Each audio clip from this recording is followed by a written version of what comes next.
deck builder with different features that I'm used to. This is Moon Sigil Atlas. I'd like to show it off to you today with a character. We played Feldrin before. Aladara seems quite different. I just want to go ahead and get in. Honestly, after the experience of last time, this game is so different from your standard deck builder. It's just got a weird sort of play style, right? You don't have mana exactly. You have this strange board. Do not fail me, young one. We start... Now, this is a little bit more classic, okay? We start with a choice of whether to just remove a card from your deck is actually kind of nice. But I have not used this deck yet, so I don't know exactly what's going to be powerful. I'm going to assume Bolt is not very useful. I'm going to assume Ward is probably important enough to keep over Bolt in almost every situation. And I'm going to assume that these two are going to be really core. That's all I got. Boon of Forbidden Knowledge. Open cross-character card packs. Okay. View the curse before making your choice. View the curse. Is this my view button? The Moon... Okay, so open cross-character card pack. So this is like just any kind of card set. And then this one is the Moon gains 22 max HP. So I get... That's pretty good. Add Mire to your deck. Okay, good. That is what it does. It's like, if it doesn't do that, I don't know what it does. Mire. Infernal and Ghost. Turn end. The Moon takes 3 damage. Is this assuming I can't play it? Infernal and Ghost. Infernal, you must play Infernal cards before you play other ones. Okay. And then other... Okay, so no, I'm always going to play this. Other sigils can be placed over this one, clearing any covered tiles. So I could place this down, getting rid of it. Yeah, but it's only... I mean, I'm just getting HP. Is that on the board effect? Yeah, because you have to play it. I kind of figured that out from the Infernal. Because there's no way that you just wouldn't be able to play a turn, or else you take 3 damage. Like, it'd be kind of a weird trade-off, so you just have to play it. Okay, I mean, it's probably not too hard to cover it up necessarily, but also, like, how much is 22 max HP worth? If I can instead have a stronger deck by getting 1 card removed throughout the entire run, I feel like that's kind of crazy, right? Just ghost it 5 head. right. Yeah, I don't know how much I care about maximum HP. Curse itself isn't the bad part, it's the fact it eats a draw. It eats a draw. Oh, that's true. Eats a draw. Yeah. Yeah, Mire seems like not the end of the world, but maximum HP seems like, you know... not much of anything either. So I think we go with Boon of Oblivion, personally. Get rid of a Bolt. Feels easy enough. Like, the idea of opening a card packs often... Like, if I don't know that I want it, I can always skip otherwise. I might be able to skip there as well, maybe, but removing a card is something... Like, it's just... It's so important for always gaining the ones I want. I don't have anything I want that much right now, I don't think, but we'll find out. Go to combat. Multi-class synergies get crazy. Interesting. Okay. I could believe it, but I also believe that I don't know enough to be making choices like that yet. Shatter. Spread this sigil. So these are the two that I'm really curious about. So with the other character, we fought one enemy who had spread as a concept. You're used to exhaust, I'm sure. You're used to, you know, just damage or shielding. Ward is actually pretty interesting. If you haven't seen the game yet, Ward is actually, you only apply a shield if you have this little ward symbol within the area of someone who's attacking, which is, it's just interesting, right? It's kind of different. So, for example, we take this ward, we put it right here. Just this shield symbol will be applying the shield, and it has to be within this little, you know, this area. 4 shield to ruin, and we have 5 damage coming in, so let's go ahead and apply it. I'd say this makes enough sense to me. We get 4 out of the 5 damage blocked, and then we can apply a second one. I suppose, why not, right? Apply it right here. What's going on? I've got... Yeah, Kick sure does have some bots on it. It is what it is. I guess Twitch does as well sometimes. But all right, add another ward. So this gets up to 8 shield, fully blocking their 5 damage. Now we can start looking at Shatter, Bolt, and Channel. So the point of Shatter here, and you can see, yeah, this is the amount of space you have to work with. So if you have more runes taking up space than you do have space to work with, then, well, you just can't play your cards, right? Sort of like having no mana. Except instead it's in the form of this. So like instead of having no mana, instead of it being 1-to-1, okay, this takes 1 mana, this takes 2 mana, whatever. Instead it's like, okay, how you place it could actually inform how many cards you can play. So there's a bit of a different set of strategies going on there. Anyway, Bolt is fragile. Okay. There's a lot of, like, this game has a lot of, just in general, a lot of different, well, like words immediately you get hit with. So like shield runes, like this concept is a bit unique. Exhausting is more standard, but then there's this card Channel that lets you move a card from your exhaust pile into your hand that you start with this character, which is pretty unusual from my experience with deck builders. Okay, and then yeah, Shatter has spread, which I saw spread on an enemy character. I've never used it myself. Expands to cover adjacent tiles. So for example, if I put Shatter here, let's say, it would expand to cover this tile and then these tiles, and every one that it expands onto, it'll deal 7 damage to all enemies. Yeah, on expand. Which is pretty tempting, right? Because these guys don't have a ton of health at the beginning here. And then lastly, we just have Bolt, which again has Fragile. Sigil is removed from your board when your board becomes completely filled.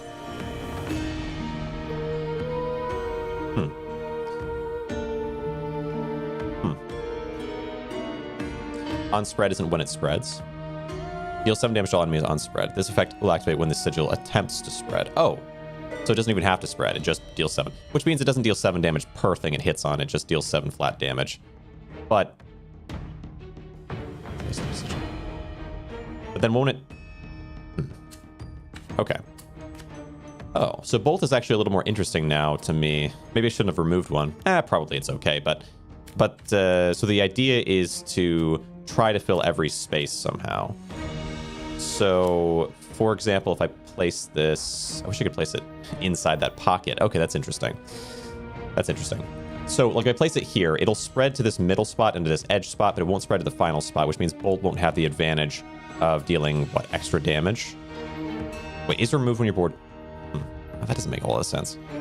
Because this will be removed when anyway at the end, so what does it matter if this gets removed? Sigil is removed from your board. Weird. I have to watch it in action. I'm not sure if I can understand it without. Let's place Shatter. Oh, which immediately spreads. It doesn't even... Oh, right, because it's on play, of course. Yeah, the concept of play versus turn start versus... I don't know if there's another alternative to that. Or on spread, I guess, is another one, huh? Well, that is interesting. We blocked fully. We got to see how this worked, and we go from there. Okay. Right. On play, it spreads. 1 in any direction that it can spread. So if I place the Bolt first, then I can place that after, in general. Okay. Yeah, that is interesting. You want to shatter it. Let's see. Can you? Because you get free spot in its place peak design. Right. Yeah, because I'm not used to on play. I'm used to it being like at the turn end, and then this thing would disappear anyway. But it doesn't in that case because it instantly moves, and then shatters the bolt unless we place a new bolt in its place, I suppose. Which means maybe I want less wards. I don't know. Maybe ward is the better thing to remove as opposed to removing. Okay. As opposed to removing bolts. Maybe I made a misplay, but obviously I couldn't have known how it worked. But still, something worth knowing. Okay, bolts. Should be able to bolt. Who do I want to get rid of? Yeah, you have strength. You have strength, but you're probably going to amp yourself next time, where this guy probably isn't. But I can kill you in this turn. Tricky. And even if you amp yourself, I bet you would just go up to 7 anyway. 7 damage. Yeah, I think we kill this one while we can. And block this guy's attacks next time if we can. And then, yeah, that makes sense. All right, interesting. Try to fill the board. No, I heard that before, but obviously this time we can't. Okay.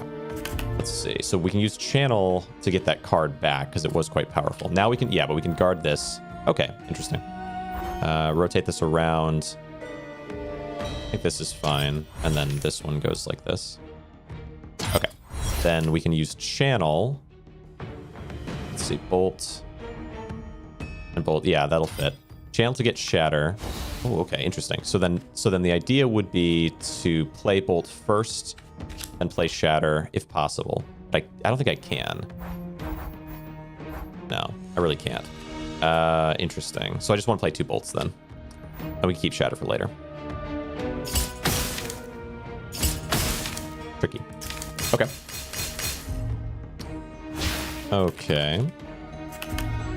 During your turn, bolts are always removed from me. Okay. Bolts are always removed from me. Okay, it's fine. Okay, gotcha. Yeah, because generally bolt in almost any game is going to be removed, but this one is a little interesting. Okay. Rotate around. I don't actually need to do any of that. I guess we just bolt twice, yeah.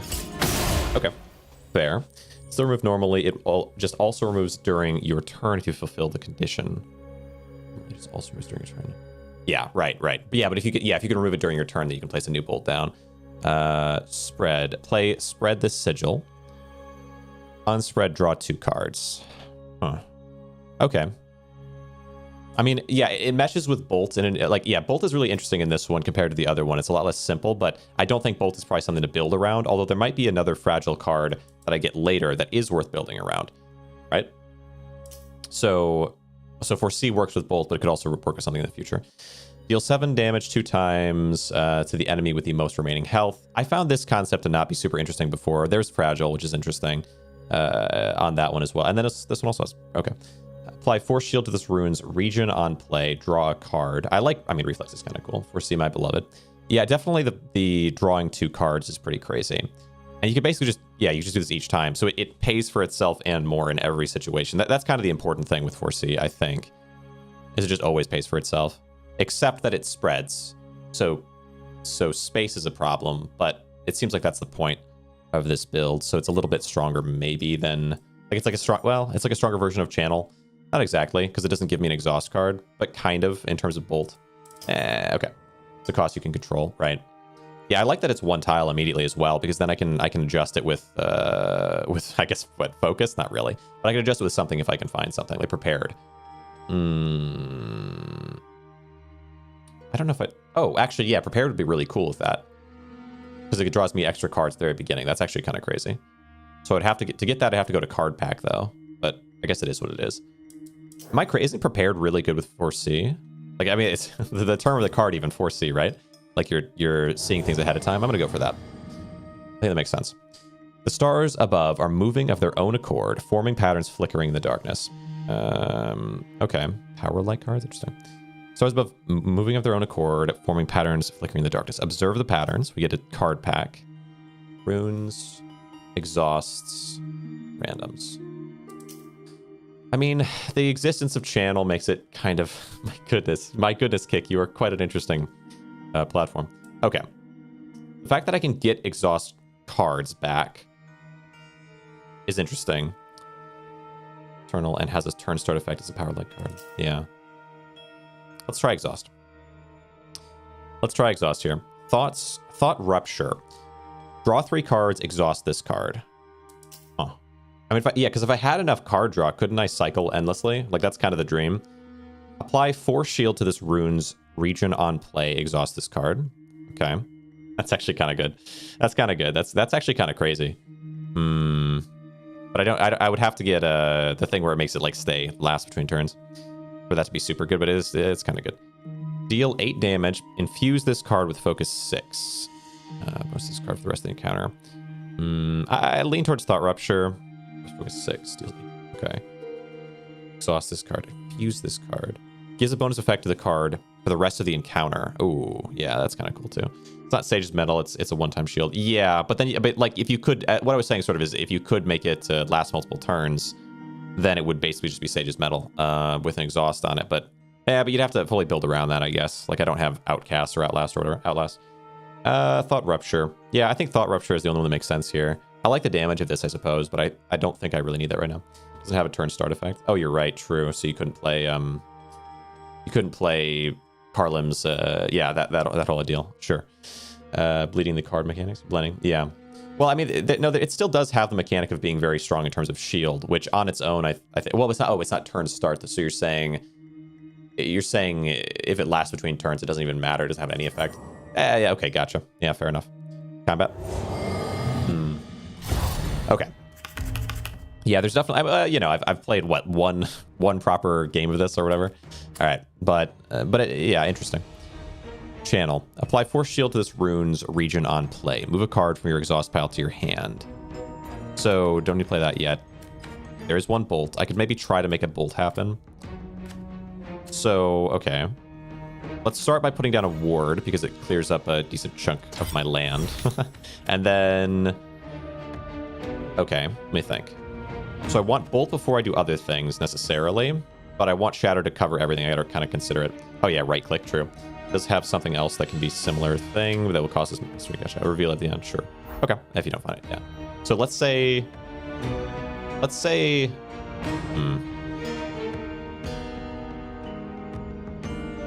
yeah, I mean, that's simple enough.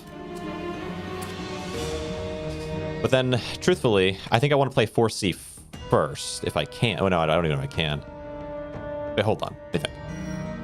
if I put force, let's say I put 4C here, would it hit either of these two? Do they count as adjacent? This hits that, but does it hit these? I don't actually know that either. Not sure what it considers to be adjacent.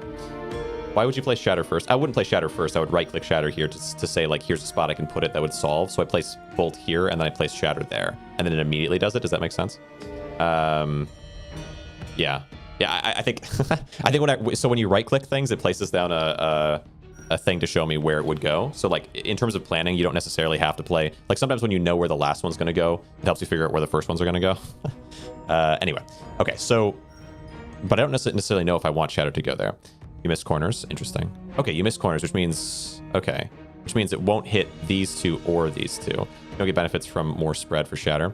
Right. No, what I... I don't like talk to you like a baby or something, but, like, the point of what I'm doing here is just to see, like, here's what this would look like so I can visualize the rest better. So it's not necessarily... The point isn't necessarily to maximize spread. The point is to see where this would need to go in order for Bolt to activate. Which might not be possible here. So, like, for example, if I know that these aren't going to be hit, then I could say this one.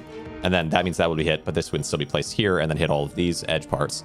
And this will hit this one, but I still know it's not going to hit these two, right? So then if I say, like, I could place Bolt at that point, I could, unfortunately, like, I could place Bolt here, for example, but then we don't, yeah, this is going to hit these, but it's going to hit these two. But what would you play after Bolt? You would play, but it doesn't really matter which one you play, right? Because there's no way of hitting these two. So, like, the purpose of Bolt is lost. And you're right, yeah, Bolt couldn't be used, but like, I'm learning it, okay? Gosh dang. All right, so let's... Yeah, there's not really a point necessarily to trying to maximally fill everything here, because it doesn't seem like it's going to work. So, well, but then the best way I could do it then would be to make sure to place... Why does that... Can you come out? Thank you. Place 4C here first, because then if I can get a second Bolt, then there is a purpose. And if I can get... What else would maybe help me? Try Shatter on side of board. Try Shatter on side of board. Try Shatter on side of board.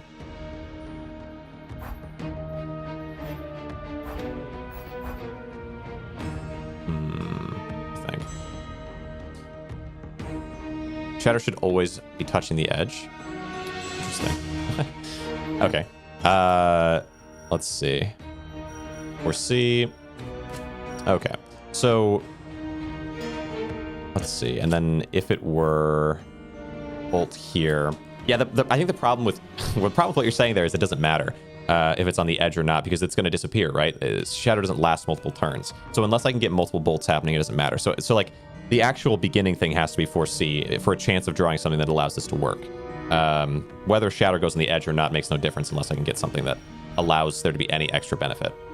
Okay, so let's say, for example, and then with 4C, I'd have to wonder if I want it to be here, or would I rather it be like here so it hits these two? It should be. I think here is okay. Yeah, I think I'm just going to go with 4C there. Okay. Bolt first, then 4C can be moved up, so it only costs 2 triangles. Interesting.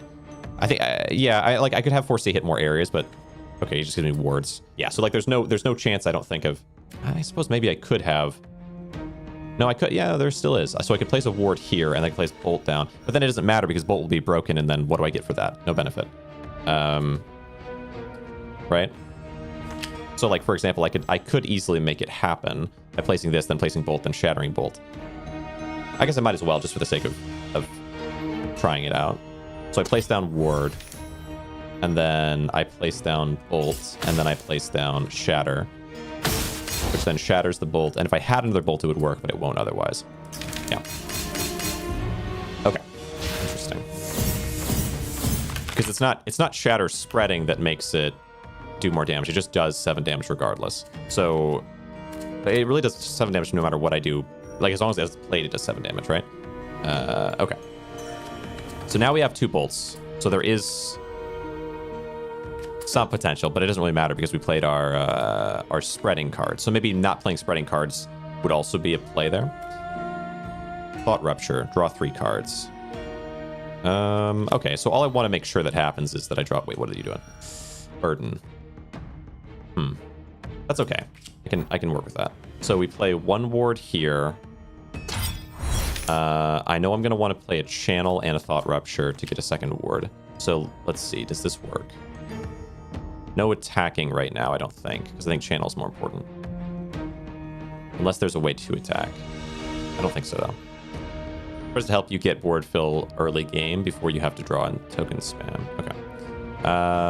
Okay, so now channel to get me this back. Oh, it gives it to you right away. Well, that is different. Okay. And then thought rupture can go here. Yeah, because I can't kill you right now, I don't think. And then I can get a ward from that. Okay. Okay. I don't think 4C there makes any sense. Okay. So your focus is on just filling my board with junk. Okay, sure. So my goal now then, I guess... Oh, God. Just give me all wards. Oops, all wards. Okay. Okay. Well, we can play one ward here, and then we could play 4C to get more cards. Did make sense. You had 2 wards on top of the draw pile. Yeah, there'd be a chance, right? But it's not necessarily like the other 2 would have also been to have drawn them. Ah, interesting. Okay. Man. Oh man, you are such a know-it-all, dude. It's tough, dude. It's tough sometimes, but no, you're right.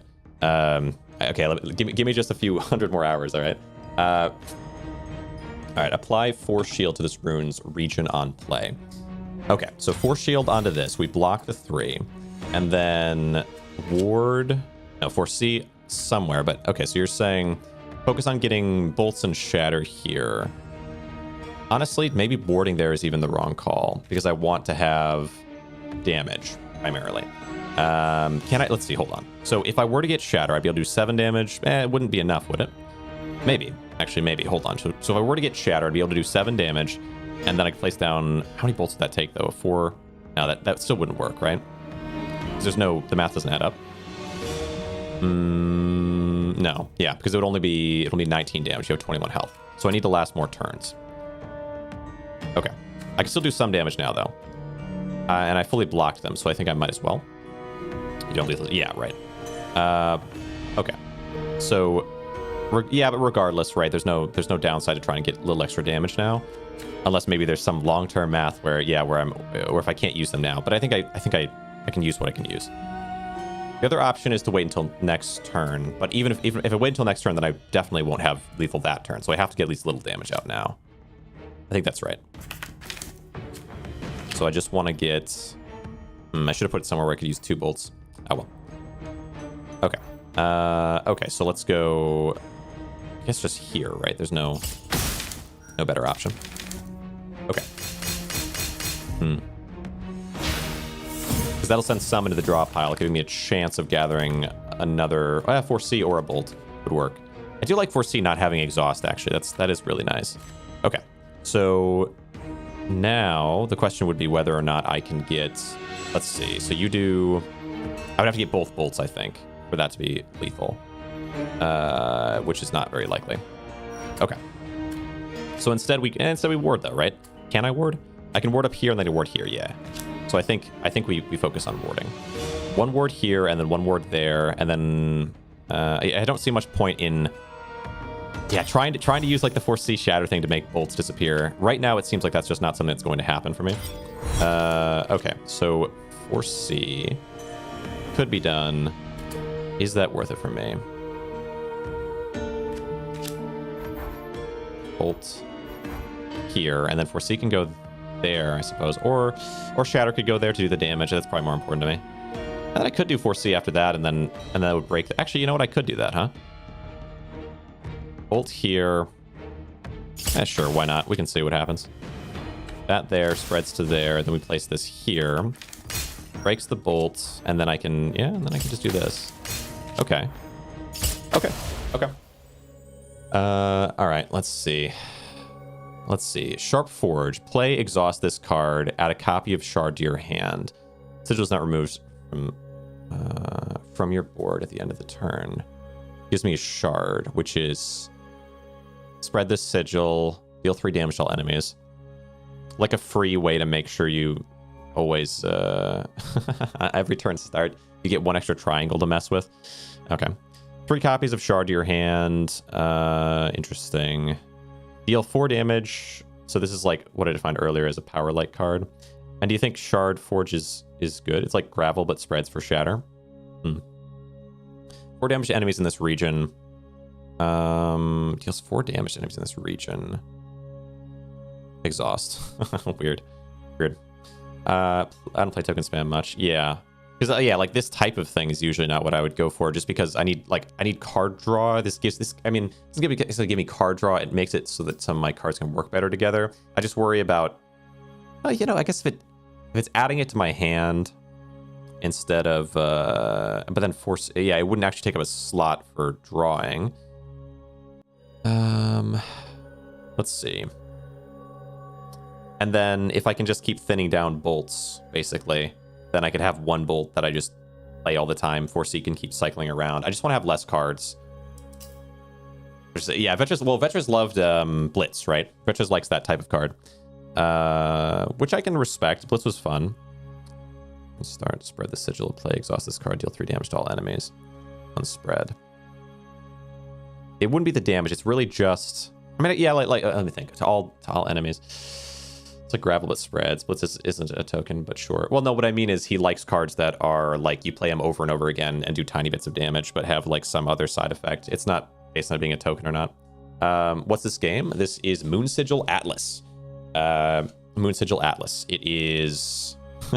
It's a deck builder. It's a deck builder, but it's a bit different than the standard. I'll take Shard Forge, I guess, for the sake of seeing it. I feel like you take what you see along the way to a certain extent to just experience it. Card upgrade prepared. And you're sort of saying you get Shard Forge at the very beginning with prepared, potentially. Sigil forging removal. Remove a tile from one of your cards. Okay, Vetras, okay. I will say when it came to Blitz, which again, I guess it's not technically the same function. But when it came to Blitz, honestly, Blitz does have a lot of potential. Did have a lot of potential, but you had to get like kind of exactly the right set of other things. I feel like this could be similar to that, but maybe not. This might be somewhat universal. It's just the damage isn't important. It's only about the. Well, okay. On turn start, you add a copy of Shard to your hand. This doesn't take up a draw, does it? It doesn't take up a slot. As long as it doesn't, I feel like it's okay.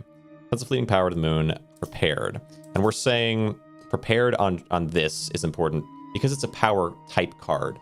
So they're not really broken out. Like in Tendril, cards are broken out based on that, but conceptually it's kind of the same. You can do it, but it's not going to be like told to you how it should work.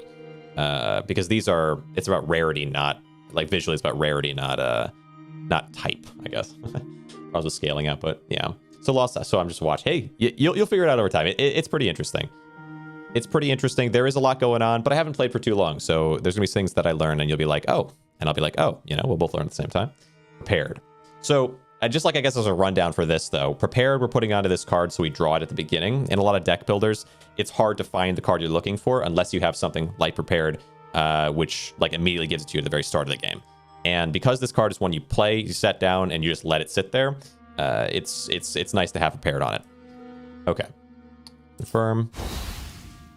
Because most cards do not work that way. Most cards you play and then they break, you get them back in your hand and you replay them. Combat. Let's go to a fight. It'll all make sense. All right. So this enemy, the Rune Guard Adept, they're going to do 10 damage to me. They're going to buff themselves somehow, and they're going to try to put things onto my board. That's what casting seems to generally do. Right now, I start with Burden, which is just does nothing except for take up slots in my general space here. I have a board to play on. And the board, once the board is fully full, unless there's some other little trick going on, which I do have ways of doing, but generally, if the board's fully full, then I can't play anymore. It's kind of like mana. It's like the limit of what you can do. So we get Shard Forge. This is what we just got and upgraded. We got prepared, so we always get it at the start. And I can play it, which will exhaust it, removing it from my board, essentially. And then, or like from my my deck. But only for this game, or only for this fight. Add a copy of Shard to your hand. Okay, so I want Shard going forward. I guess I'll just, put that down somewhere, but I don't have... Ooh, gosh. Draw 3 cards. We're going to need to do that to get a second ward, because this guy's doing 10 damage, and I don't have much for shielding. Shard Forge. Maybe. Very few non-powers I would prepare. Interesting. Just put it over here. And then we'll also put down Thought Rupture. I'll put it here. I'll put it here. draw 3 cards and exhaust this card. That's fine. Give me those cards. And we get 4C, which lets us draw 2 more cards and also spreads the sigil. We also get wards. Wards are most important. Is there some way that I can... Okay. We'll see if we can use Bolt. Bolt is fragile, so if the entire board is filled while it's on the board, it'll break, still having done the damage that it did, giving me more space to play. Is there a way that I can make this happen? I do have at least 2 wards. I'm going to say probably not. Let me think. Bolt. I could place 4C in there. Place that there. Now there's no way we have enough things. Okay, so we just want a ward for what we can. Honestly, you know what? Maybe I want to 4C at the beginning then. Let me think. Where makes the most sense? I could place it here. But then I wouldn't be able to place a ward up there.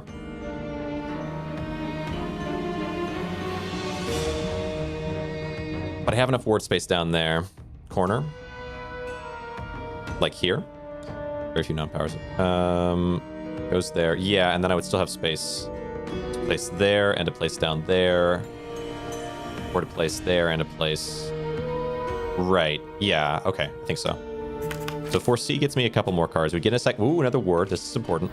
So that now I can place 1 here. And I can place 1... here and 1 here. That's pretty nice. Which kind of, but then what about channel? Nah, probably not. Never a reason to not put it in corner.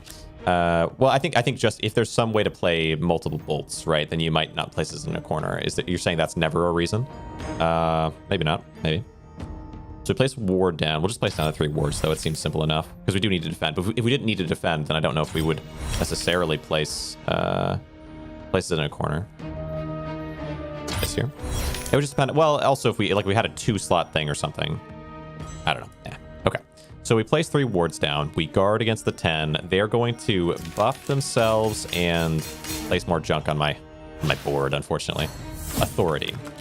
So they place this crap on my board to kind of make me have to build around it. And then hostile sigils that enemy places will be 1 additional tile larger per stack. Lasts for the entire encounter. Enemy places 1 additional tile larger per stack. Interesting. So now they're now 3 tiles large instead of being 2 or 1 tile large. All right, they're attacking for 10. Wow, you really do constantly leave the pressure on with the damage. I don't have much. I don't have much in terms of defense. Okay, we do have a lot in terms of attack. So we have bolts, we have shard, which spreads. We have wards. Already going up every turn means you are on a timer.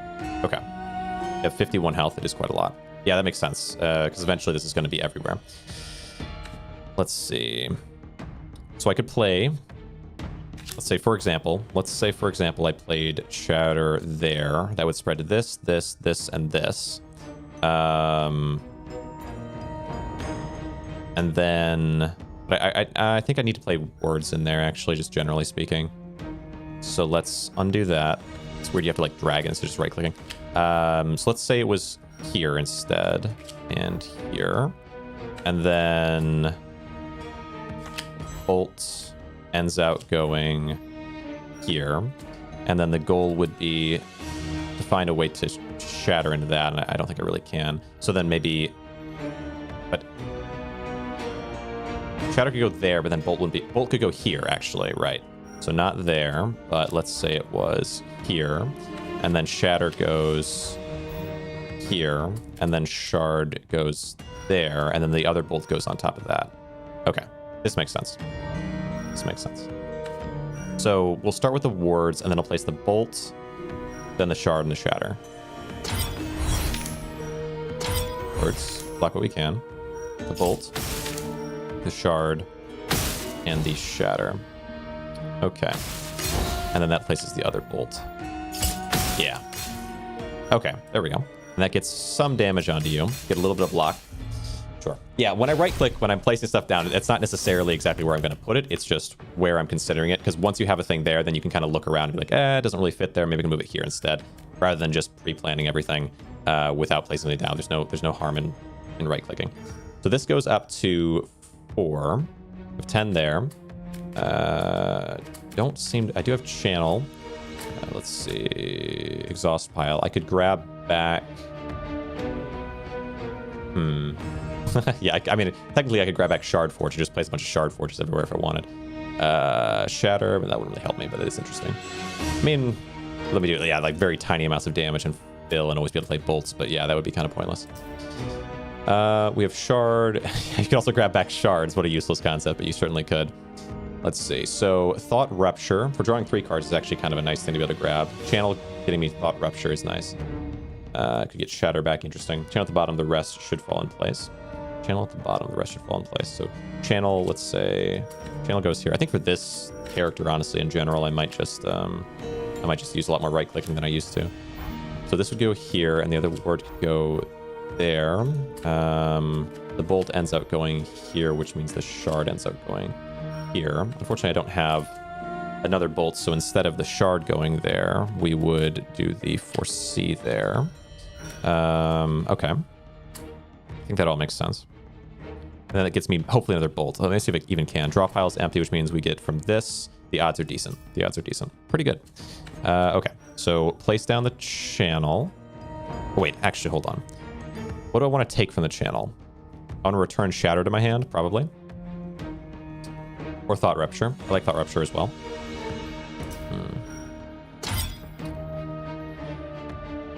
I like that Shatter does good damage. I'm on a timer, and I don't have a ton of cards right now. I exhausted a few.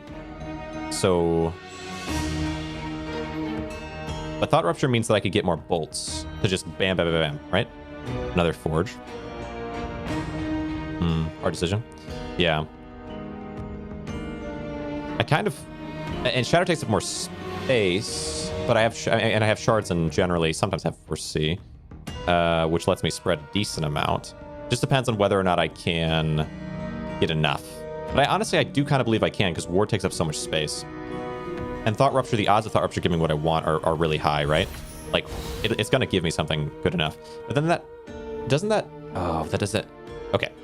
Think about it. Let's place down the bolt first, then. Because there is a world where... I mean, I can't bolt it down, can I? Not really. That's tough. Like, there's a concept that... Well, honestly, I could tank a little bit of extra damage and then place down Thought Rupture, but then I wouldn't have enough for... Would I? I have Shard. Hold on, maybe I would. Actually, I would, wouldn't I? So, like, for example, I could place down Ward here, then place down Thought Rupture here, and then place down Foresee there and Shard here. And then the odds of me getting a bunch of bolts are decent. You can skip a ward. Yeah, that's kind of my feeling as well. So we place down the ward there. And then Thought Rupture can go here. Okay. And then Foresee can... Wait. Do I have a limit on hand size? I actually don't know. Just to be safe, I'm going to place Shard first, I think.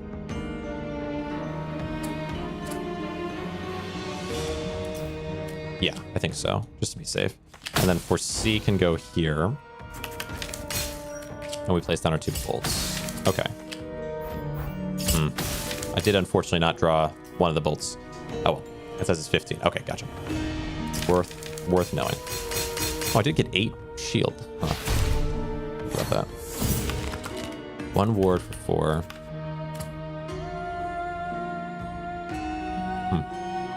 Did I place down another ward down here? Is it ward here, maybe? Okay. No, it wasn't. It was channel. Oh, channel. Right, because channel has shield. Yeah. Okay, gotcha. Burden. So, okay, sure. So you're just, yeah, you're just stacking them up, huh? But I might be able to kill you, huh? Maybe. I can do ward here, bolt here. Actually, no. If I probably can't. Can I? Maybe they made this a little bit inconvenient. Well, hold on. 3, 4, 5, 6. Guys, there's no way, right? No. So I just want to ward as much as I can and then bolt a little bit. Sure. Ward mirroring the hostile sigil. We go here. Is that what we're saying? No. You're saying mirroring, so it'd be here? No. It would be here. Mirroring from which... Gosh dang it. Is it really here? To maximum... No, it would have to be here, right? And then it goes there and there. Like it would there and there. Yeah. If it was here, well, I think it's okay. It maybe wants me to figure it out. This one, but then it couldn't go there, which means, no, it'd be better to do this one, right? Which means it would be this way and this way. Yeah. Okay, because that maximizes. Well, unless you want me to do multiple wards. Oh, right. But then this ward, why this? Okay. Only one position blocks, right. Interesting. Right. Oh, okay. Well, I probably would have gone naturally with whichever. Unless, I guess there also is, but it has to be this one, right? Wait, oops. Right, the same ward. This one. And then, yeah, I was just thinking maybe there's some way you're looking at it where I can use multiple bolts and still ward. I was like, huh? Okay, maybe. But no, you're right. And then shard can't fill all, of course. And then we're just, yeah, it's the best we can do. Is 8 and then a little damage. Okay. Fair enough. Why is clicking them? Okay. My turn. Should have lethal next turn. Fair enough. Only go one ward and go full aggro. Interesting. I think you only go one ward and go full aggro. Okay, so that would have been the other option where it doesn't block. Okay. Okay, wait, no. Okay, so I was thinking right. Yeah, there was a world where I don't actually even block there. I just try to fill. And more importantly, use two attacks. So we got 15 here. I want. Well, I could probably win this one either way. I guess I still want to try to go for bolting multiple times because I have 4C, so the odds are decent. So it would be like this, and then it would be like this, and then it would be 4C and shard. Right? This feels pretty good. It is a little awkward. Like, I feel like if I right-click this, it should come back straight to my thing instead of it, like, kind of wiggle-waggling. Or if I left-click, sometimes it drags, which just feels a little bit strange. Like, right-click, left-click should be final, I think. But ward, this feels pretty decent. And then if I can get a bolt, easy for me, you know, but we'll see. 4C. Yeah, good.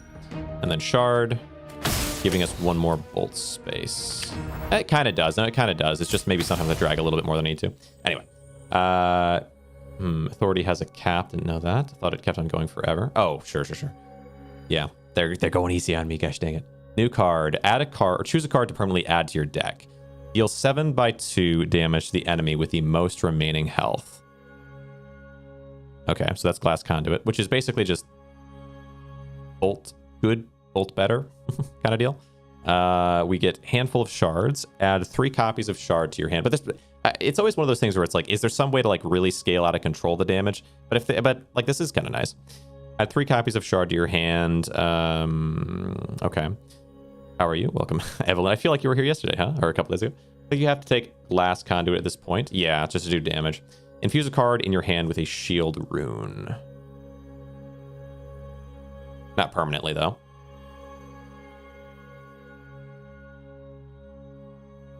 Right? Good. Hey.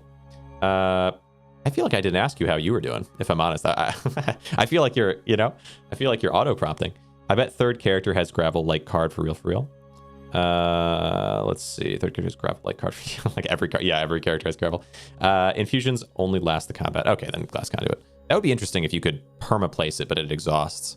But I would take advantage of that in 5 seconds. Card removal. Card removals are nice. Shield rune. I wouldn't mind more shields on my words, or more shields onto channel, maybe. And then, but I can't thin down cards that much. Well, actually, if I had a card that exhausts other cards, then I could thin down, and I could get channel on it. Elite is card removal. That's nice. Wait, elite is card. Does it also give card removal? Okay. Or you're just saying take this, then take. Yeah, I feel like I would take that. Bolster. Permanently give bolster. Bolster. Shield runes on this card reduce enemy attacks by an additional 1 damage. Oh, but that could be a lot if you had a lot of shield runes. Sure. I meant the direction. Yeah. No, I can see that. I generally like fighting elites. I could go card removal, elite, and then on to sigil. I don't know if I care about like bolster 1 extra defense for 1 card. Assuming I had a lot of shield on it, it'd be really strong, but I don't have that card yet. If I get the card from the elite, maybe I go bolster. And if I don't, I go removal. The other option is to take a standard combat into a card pack. removal, and combat. Bolster and focus nodes give 2 of each stat. Oh, 2. Okay. 2 extra. Yeah, I guess it just depends if I get the card or not, is kind of my feeling. So we go card removal. Well, okay, so do I still want to keep going for bolt reduction? I guess because I now have glass conduit, I'm even more in that direction of like, give me glass conduit, not bolt, please. Kind of deal? Sure. Okay, so we go card removal. Card removal is just so... I just... like, that's... I feel like I'm so partial to it because it's, you have no guarantee of getting a good draw, but you have a pretty guarantee of getting a good... well, card removal is just flat good. Get rid of the bolt. Thank you very much. And go to an elite. So 1 less bolt, 1 more much better version of bolt. I'm a little concerned in terms... Whoa. Oh. Okay. Well. Interesting. Well, this is... Isn't this interesting? You have 63 HP. You're buffing. Okay, so these are going to go away. This one's going to go away. This one's going to go away the turn after, and this one's going to go the turn after that. Shard Forge. Fleet basically shuts down your output. Okay. Well, and also it makes Shard Forge a little awkward, I think. I would just put it in a corner, I suppose. Best I can do of this, but still, that's pretty awkward. I could put it in this corner. Because that would help me for multiple turns, potentially, instead of this one. Because this is already going to be blocked for multiple turns. That actually makes more sense. Every elite shuts down your output in some way. Sure. Mirror version of this one transforms your cards. Yeah, I suppose. Yeah, I feel like Shard Forge here just makes sense. Interesting. Okay, yeah, I haven't fought enough elites to know, but I'll believe you. So we take Shard Forge here, and then I have wards, but I don't really want to use them. Thought Rupture. If I can get bolts, but I don't know if I can. I don't think I can. Wait, no, I can, right? Because this is 2 removed. So actually, yeah, I could do Thought Rupture here. And then we just hope that we draw... awkward, right? Because I'm going to hope for 4C, actually, is what I want there, not Bolt. Which is a bit awkward. But Thought Rupture... Oh, it does exhaust itself, right? Bolt and 4C is your only option. Yeah, okay. Yeah, which is a bit restrictive for Thought Rupture, which exhausts itself. Feels a little awkward to me. Maybe I prefer... Wait, oh, it persists as well. It persists. Interesting. What would I want here? Maybe this. Because then I can place up there in future. Or maybe... It's awkward. Just place Shatter. Okay. Oh, it does exhaust itself as well, which is nice. Okay. All right. Yeah, because I'm looking at Glass Conduit, and I kind of like the idea of that, but then the problem is this side is really screwed in terms of placement. Gamble on the 4C. Yeah. I think 4C gamble is a bit much for me because 3 out of 7, the odds are less than 50%. And it would really mess me up next time if I did that, because then I would just have this awkward thing. Well, no, would it actually? Well, I guess because I wouldn't have Carlin, or not Carlin, but Thought Rupture. I like Thought Rupture for later. I mean, I could always channel it back. Actually, maybe you always play Thought Rupture because you can then channel and get Thought Rupture instantly in that turn. I didn't think about that. Channel is weird. Bottom decked. Interesting. Oh, wait, it is actually just pure deck order? Huh. Interesting. Yeah, you were mentioning something like that earlier, but I thought you were saying it was in like something was in the discard pile and we had a draw pile. Is it just deck order? Weird. Okay. That is unusual. That's really unusual. No, but in hindsight, we know it was bottom deck. Oh, come on. That's not how you make decisions. That's not how I make decisions. I don't make decisions based off of like an irrelevant factor like that, right? Because we know it's bottom deck now, but we didn't know it at the time. So the choice, it's about what makes the most sense in that moment. All right, so you're... Oh, God, you have 10 strength. Okay, I need to do damage then. Wow, what an awkward spot for me, huh? We have Shard to get that side. I would need to get 4C, which... Wait. But this can't even give me that. What a pain. So maybe... Gosh, dang it. Yeah, I should have... I think, yeah, the reason I should have done it isn't because of getting 4C. The reason I should have done it is because I could have gotten Thought Rupture instantly back with Channel, which is something I should do always from now on. I didn't realize, like, Channel giving it back to you specifically is so insane. Channel brings out Thought Rupture? How? It's not exhausted. What do you mean? It brings out Thought Rupture. You mean like if I had used it, and I should always use it, right? Like that's what you're saying? Because it doesn't now. Yeah. Okay. Gotcha. So let's say I play Ward here, but then yeah, Shard. There's no way Shard will work. Ward here, then Ward there, then Shard. What doesn't help me at all. Gosh dang it. This sucks. Okay, so let's say I play Bolt and then Shard. Gosh dang it. This is tough. Bolt. No. And then Ward. Gosh dang, there's not going to be a world where this works. Bolt and then Shard and then... Yeah, because there's always going to be one little patch missing. You just got to play what I play. All right. Well, then there's no reason to do that. I could play Channel to get Shatterback. Do I want Shatterback now, though? That's it. That's tough. I don't actually know if I want Shatterback or not. I feel like it's okay not to have Shatter because it doesn't actually do good enough damage. And it takes up space. I don't even know if I want Shatter. I don't think so. Because I think I'd rather use Thought Rupture than get it back with Channel. Just exhaust every card that's not that, because that's so strong. Okay. So yeah, you're gonna kill me. maybe not. Okay.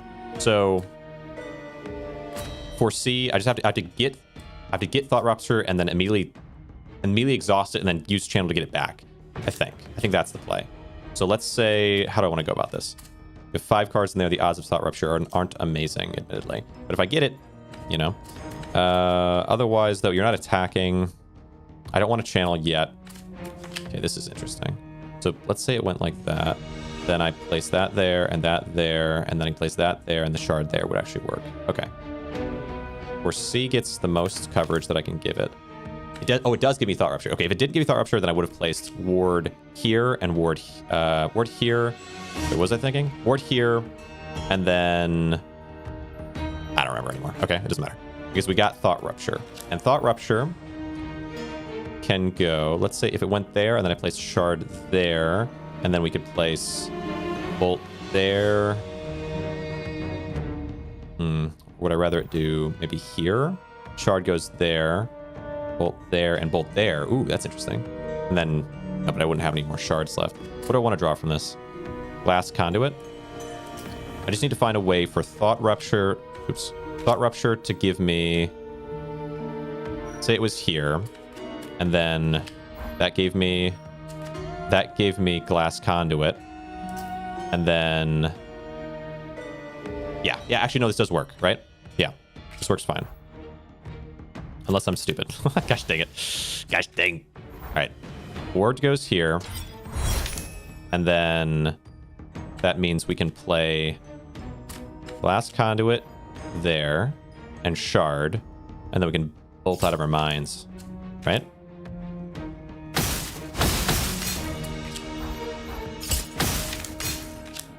It's not bad. It's not bad. It's not bad. It's not the best it could have been. Because instead maybe using Channel and then getting even more. But I don't know if I could have fit that. I'm not sure if I could have fit that or not. But some way to do that would be ideal. Because I feel like in theory you just Channel Thought Rupture repeatedly and get bolts back to back. Like you could probably infinite this. Okay. Now I just have to kill. We have Glass Conduit. We have Shard. We have Bolt. We have Foresee. So Foresee is what I really need. I need to fill enough that I can get... Let's check. So Ward here, let's say, and we do Ward. I don't want Ward there because... Okay, Ward here, let's say, which means Shard would have to go here. And then that leaves us Foresee, Bolt, and Glass Conduit. So let's say Glass Conduit. Oh, that is awkward. Oh, that's real awkward. Which means this isn't the right play. Somehow. Foresee... Hold on. Maybe it is. What would we draw from Foresee? 2 cards. Channel. Channel's what I need. So instead we do... Instead of Shard here, it would be Foresee here. So that we get Channel, hopefully. And then we use Channel to here, I guess. Does that work? Use Channel there to get... but the problem... Well... Is it a problem? Let me think about this. If I place Foresee here first, and we get 2 cards from that. One of them being Channel. Then we play Channel down here and get Thought Rupture. As soon as we have Thought Rupture, we would from Thought Rupture, because 2 of these would be grabbed, we would get both these 2 definitely, or both these 2 or whatever. Assuming we get Channel, you know. And then the 3rd card we get would either be Foresee or Channel again, I guess, right? Technically, like there's no other cards you can get because my deck would be empty at that point. So it just depends on whether I get Foresee or not here. And if I don't, I'm really shooting myself in the foot. But I guess this is the only way to win in 1 turn, if it even is possible, and I think it is. So I think we play Foresee there. 2 wards. Okay, well, there it goes. You know, there it goes. Okay, so the question is, do I want to mitigate and then do what damage I can? I guess that's about as well as I can do. So Glass Conduit, let's say 7x2. This is going to do 14,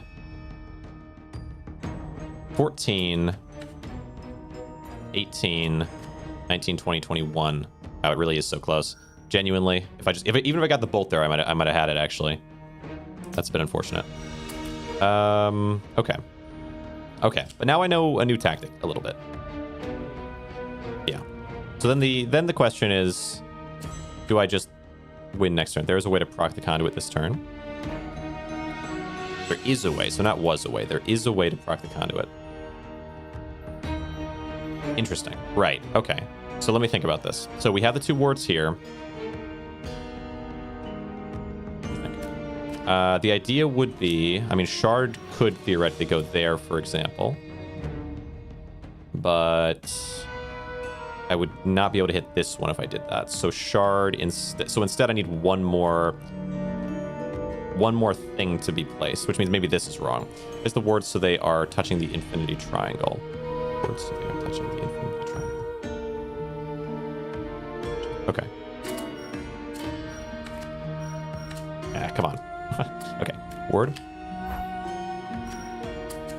Yeah, I figured it couldn't be the wards in the spot they were. So then let's say, let me see. Right. Oh, tricky.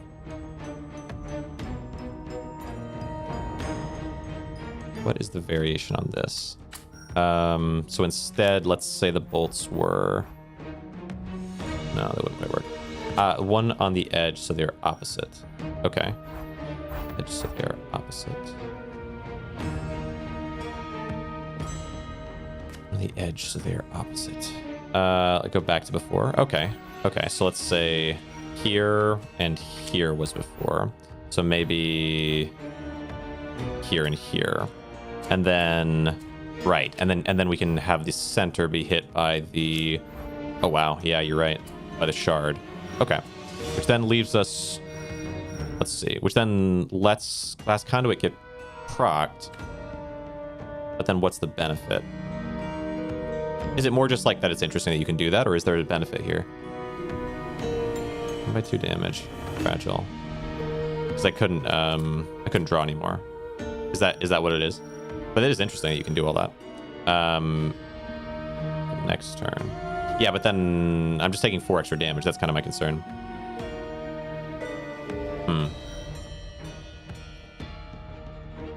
Let's see. I don't have to proc next turn. Let me think. So if I take 4 less damage, I could get... If I don't get it next turn, the concern would be that I wouldn't... but I'm going to get Channel for sure next turn, which means I'm going to get the Blessing. I want the 4 extra damage here. I might not, even though I think I can see what you're saying, but I also feel like I know I'm gonna get Channel next turn, which means I get 3 extra draw. Is put to 3 HP, you kill next turn. Yeah, I know, but I think I can kill next turn either way. That's what I'm getting at. For the 4 extra HP, do you think that's that? Is that just not worth it? It's only 4 HP, I suppose. Interesting. All right, I'll go with it. Although I do think I could probably get there either way. But, okay. Haven't finished placing your sigils. Right. True. Oops. Whatever. That's fine. Okay. Okay. 6. Wait. Does it not proc? What is it doing? Is it only... Oh, it's board filled. Oh, I've literally never read that a single time. I just assumed it was the same as the other one. Have I ever had a board filled that does that? Okay, so that is a problem. Is there a way to make this work then? Yeah, that was a major screw up. Although, I never read that. I didn't realize that was that it's only on board fill. Crazy. Okay. Which means you could proc it multiple times. Okay. Okay. So I have channel. Man, I wish this wasn't here though. Okay, but I have channel, which can give me the 3. And I think I can board fill, right? I just have to... Gosh dang it. Shard first, which screwed the bolt. Yeah, no, I know that, although I didn't realize that's how this even worked. That's why I said what I said. More or less the thing I just said. Shard rupture, or thought rupture. So thought rupture can go to give me 3 extra card draw. But yeah, basically at this point, I need to find a way to fill. Foresee would be the way to do that. But it shatters itself. Interesting. Okay. Thought rupture. Even with that, I think I'm doomed. I think I'm doomed. Yeah, I literally never read that. Oh, what a nightmare.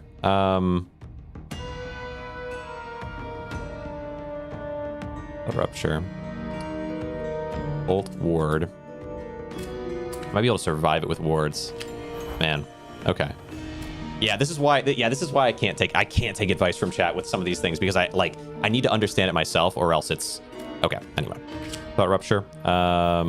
Okay. Still gets removed, doesn't work. Let's see. Thought rupture. Draw 3 cards. Okay. We get foresee. I think here. We have a ward, but that's, yeah, I don't think there's any way. I can ward to get it down a little, but it's just not gonna be enough. So unless I can kill this turn, which would require me to shard foresee here. But this wouldn't work with that. Gosh dang it. I would need a 4 and I don't have a 4. Dang. Okay. Yeah. Okay. We just do what little we can. I guess I have a foresee. What would that give me? Last conduit. The foresee. Gives me a ward. Yeah. Okay. Yeah. Gosh dang. Okay, fair enough. Fair enough. Man, I'm nearly dead. Okay, I guess I can carry on. I'm rattled. Rattled internally. Although I probably will still die regardless. Just get shards and bolts. Okay. Okay. I can triple ward, but that won't do enough. I think. Ward and shard can go there. Shard can go there, and then that can go there, and then yeah, it wouldn't work. Go there. It has to anyway, though. And this one could go. Yeah, that's not as good as it's gonna do. Go here and here. Fair enough. Fair enough. We run it back. All right. All right, fair. Defeat all at our 1 hour. Dang, dude. Okay. Mastery 1. Deem worthy. Play and fuse a card in your hand with 8 attack runes. 8 attack runes. Each rune deals 4 damage. Runes only applied to the region. Infuse a card with your... interesting. No effect card and Grim Chorus. 9 damage. Fair enough. Death animation achieved. True. True enough. Main menu. Tarkthul. We had luck. I could play. I will not. I will not. I must push on with this character. All right. Fair enough. May tomorrow's skies look down on you with merciful eyes. Boon of Fortitude. The moon gains 10 maximum health. Yeah, I don't know. I guess I have access to it. I don't know if I'll play it or not. Maybe I'll shoot the dev a message and ask first, but good character's allowed. I have no idea. I was sent the playtest. Also, if it's allowed for one person, it's not necessarily allowed for everyone. I don't know how that works, okay? I can't speak to that. Boon of Destruction. Enemies in the next 2 combats are defeated for you. That feels pointless to me. That feels... Wait, hold on. Is that bad? Is that good? I don't know. Next 2 combats... Like, is it... You could avoid losing a little HP, but like... I don't know. I don't know if I feel like that makes much sense. Sign up for beta? No. I got sent a key in February. Hmm. Okay. Boon of Fortitude. The moon gains 10 maximum health, or enemies in the next 2 combats are defeated for you. I guess I'll just take the HP. Both of these are kind of not as interesting to me. It's in beta without being in Discord. I don't know what I'm in. Okay, it says playtest on my end. Does it say beta on your end, or does it just always say playtest? Okay, so let's go combat. Let's take a combat. See how we manage. Runeguard Fledgling, 32 HP. You're doing 3 damage and then placing down 3 spots. I will go... I only need to use 1 ward here. I don't know if there's a way to get all the bolts. Yeah, in this early enough of a spot, there's usually not a way, is there? Okay. So, saying Shatter always in the edge. Yeah, when I was playing initially, and I still feel like this is a reasonable way to play when you don't have any cards that do anything differently. Like, you can always place it on the edge, but that logic doesn't actually... I don't think it makes any sense. But... like in future it would, right? But at the beginning it's just like, is there a way I can do more damage than this certain minimum? What allows Shatter to hit the most area while giving me some way to play Bolt? And maybe center it just never could. That's not true though, right? Because like, for example, if you had Bolt in a corner here and then you place Shatter secondly, it would cover a decent chunk of area. The problem is just you don't have enough little small things. So maybe it just never goes inside for that reason. Shatter, let's say it hits... Let's say it hits that one, that one, that one, that one. I guess either way. Either way, I think that we're probably just gonna end up playing. Well, there's no way to get any advantage here. Anyway, so we go Shatter, and we go Bolt, and we go Bolt, something like this. Okay. Boom. You just don't draw enough initially, anyway. This one and that one. Maximizing Shatter area, it's about filling the entire board. Yes, exactly. But at the beginning, you don't have any way of filling the entire board generally without a little more Shatter area. So those are the same thing in that case. I guess not the same thing, but they have the same, they go to the same goal. Like, I don't know how, like, there's no way you possibly disagree with that. Like, you literally don't have enough stuff to place to fill the entire board without Shatter. So if you know it's not going to work by just playing conventionally, you look at other options. Okay. Burden. 2 burdens, 3 burdens. And you're attacking. Like, it might just be the case. I feel like we've had a lot of discussions in this kind of direction. It would just be the case that, like, in the long run, there's no way where you place Shatter in the middle where it ends up working, and therefore it's, like, an inconceivable thing to you. But, like, yeah, I think looking at it without already having come to that conclusion, it makes sense to look into placing Shatter somewhere where it can hit more spaces in order to try to fill the board more, because that's what hitting more spaces does. Okay, ward. Apply Force Shield to this runes region on play. You're doing 7. I can hit 2 there. I do have 1. I do have Shatter to get back, which means maybe this time, because I'm using Channel, maybe this time I could get Shatter to work. So let's say ward here. The only problem being I would need Shatter to hit a pretty wide area. So Shatter, let's say it goes there. That wouldn't quite work. Well, no, it wouldn't. I would need Shatter to hit a larger spot. So don't consider it as an option by default. Yeah, that's kind of my assumption based on your responses, is because it feels particularly dismissive of the concept, but it's like, I think without already knowing, you wouldn't dismiss it. And I would doubt it from the very beginning you would have dismissed it. I think at the start you probably would have thought, okay, how could I maybe use this? Let's see, Channel.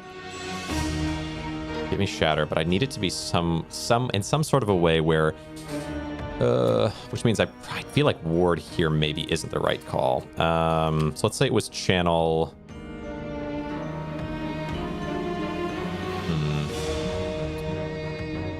Let's say it was Channel here, gets us Shatter. The problem is getting these ones. How would you possibly place it? Because yeah, if you had Shatter at the beginning here, you could potentially, I feel like you'd place it here maybe. Then it would hit a pretty good variety. Channel were to go here. Yeah. Channel were to go here. Shatter hits those. Wait, hold on. Channel were to go here. Bolt could go here, but there's, yeah, how to get this little spot. I don't know if there is going to be a way. Because Shatter would get this one. It wouldn't get this one either. We get these two. So I guess would actually be the goal then. Yeah, maybe a bolt here, but then we still need a ward, right? I can't kill you in one turn, can I? Shatter would do 7 damage, and then this would be 4, 5, 6, 7, 8, 9, 10, 11, 12, 7. It'd be enough if I could play them all. Bolt can go here. It's just so many spots I can't reach. So I don't even know if channel is the right call then. Maybe it is. Shatter is better than bolt anyway. So we want to play, let's say it's ward here, channel here, and then shatter there for 7. Or oops, gosh dang it. Same one. Ward here. Ward here. Wait, no, that's not it. This way. And then shatter goes here for 7. Probably the way to play it. Okay. Oh, imagine this. Imagine I could hit this though. I just don't think I can. I think this is right. Bolt. Okay. Okay. Ward. We channel this shatter. We shatter. Oh, imagine though. So close. Okay. So you get down to 10, and then I just have to hit you a little bit more. Or just a little bit more. Okay. 10. Boon Destruction means you skip 2 combats and start the real game with 2 cards already. Would have taken that. Interesting. Yeah, I find the health to be kind of useless, but I also find the idea of skipping 2 combats, like, what would... Like, it basically is like a non-starter. It's like, okay, that's fine. Like, it's fine to do that, basically. Like yeah, which is okay, you know. It's okay to just have something that does that. But, like, assuming you don't take any damage at the beginning, there's no downside to not doing that either. So it's sort of a weird thing. Benefit in maybe a lack of tiredness, right? Like, I feel a little bit less tired from having to think, potentially. Maybe that is all, right? Because it's like, it's 2 cards, but you would get 2 cards either way, right? Am I missing anything? Yeah. Besides the 10 HP, I suppose, assuming you want the 10 HP, like, would you rather have some very slight material advantage or nothing? You know what I mean? It's like, okay, but the nothing means that it's like slight convenience, I guess, but it's not actually an advantage. Unless you take damage the first 2 combats. New card. Choose a card to permanently add to your deck. Deal 4 damage. Infuse a card in your hand with 2 attack runes. Infuse a card in your hand with a shield rune. Oh boy. Maybe for the damage. Fracture. Rune. Exhaust this card. Yeah, the damage of fracture is pretty decent. Permanent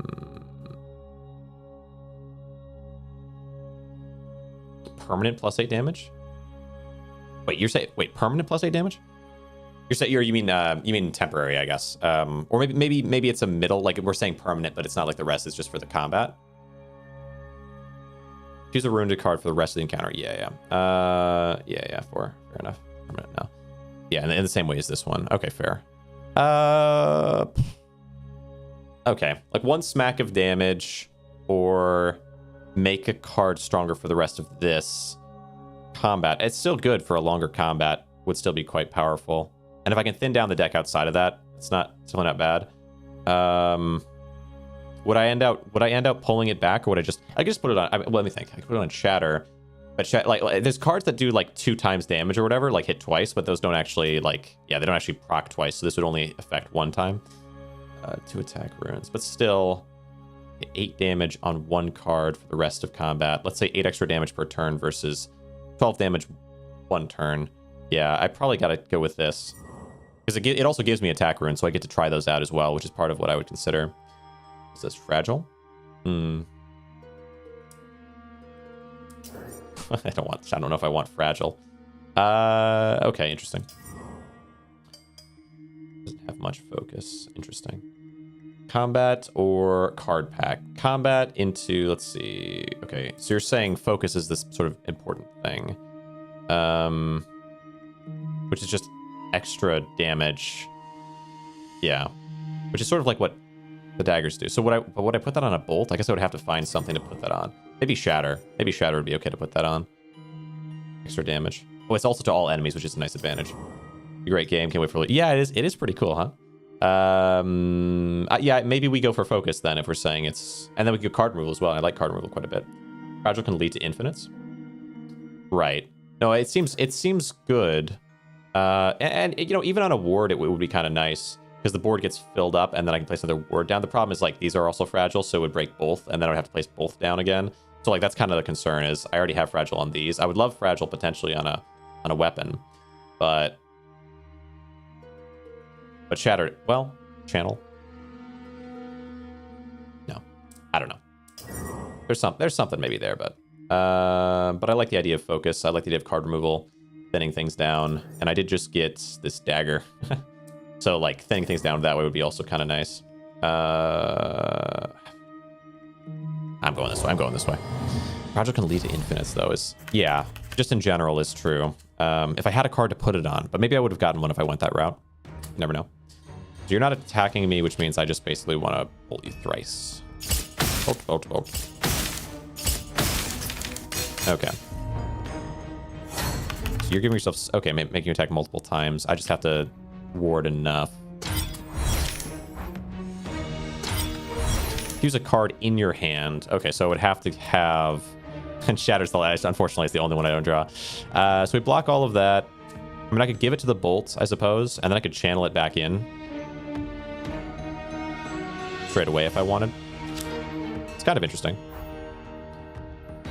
You put fragile on a draw card. Then ooh, yeah, draw cards are cool. Yeah, that's true. Yeah, I mean, honestly, I could kind of do that with channel, right? Fragile onto that card I had last time, and then channel it back. Like use it once, channel it back. Yeah. Use a card with 2 attack runes. Yeah, I'll give it to the bolt. Give it to the bolt. Then it becomes like Blitz, actually. Bolt becomes Blitz. Bolt really is more like Blitz than it is. That's funny. Okay. And then... Oh, imagine I make the bolt have 4. I could do that. It's a little entertaining. It's kind of entertaining. It is kind of entertaining. I mean, I can't play the bolt yet. But why not, right? It's kind of funny. That's kind of funny. Yeah. That's like try hard. I mean, I don't know. I think it's okay to like if you can find a way to make something happen, it's cool. But of course, yeah, it's like how many runs might you have to do? Because there's a little bit of like practicality in that. That's why the Blitz strategy was sort of weird. Is like you might not get all of it. So even though it is a really powerful thing, it's like, yeah, do you want to build around that or build around something a little more consistent? And not that Blitz was that inconsistent. It just depends what you get up until that point, I guess. Okay, you're buffing yourself. Can't believe this. So let's say it was double ward, and then shatter, but can I double bolt? Yeah, I can. I can bolt like this. Just have to not play the shatter until the end. Okay. Unfortunately, there's no benefit to doing this, particularly with the wards, but so we'll just play the bolts first to make sure we get them, and then sure, we'll ward it.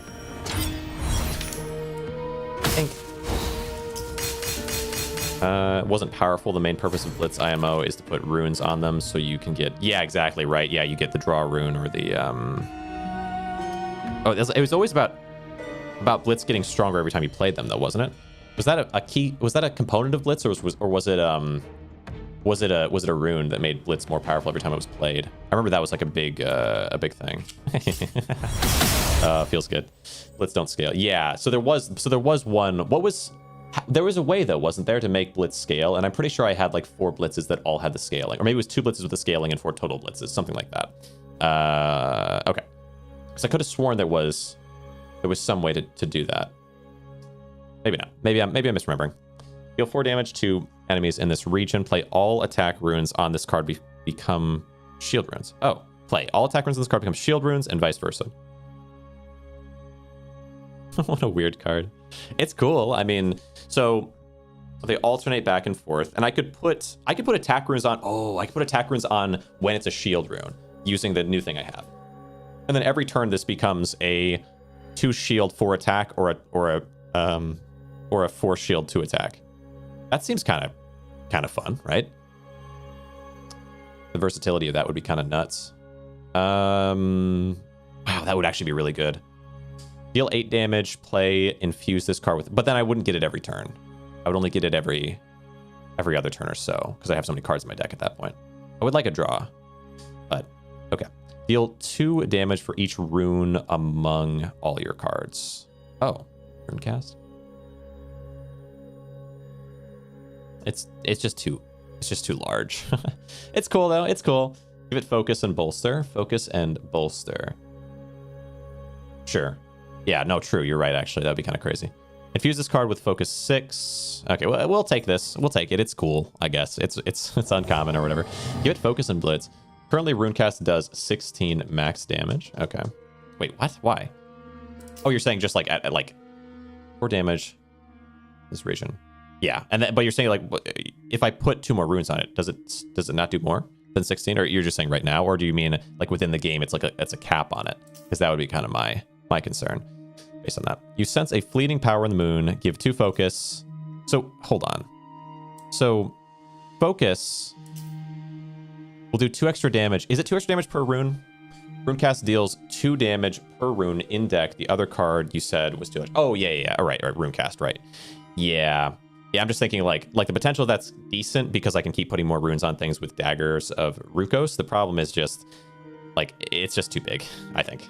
I don't know. It's kind of cool though.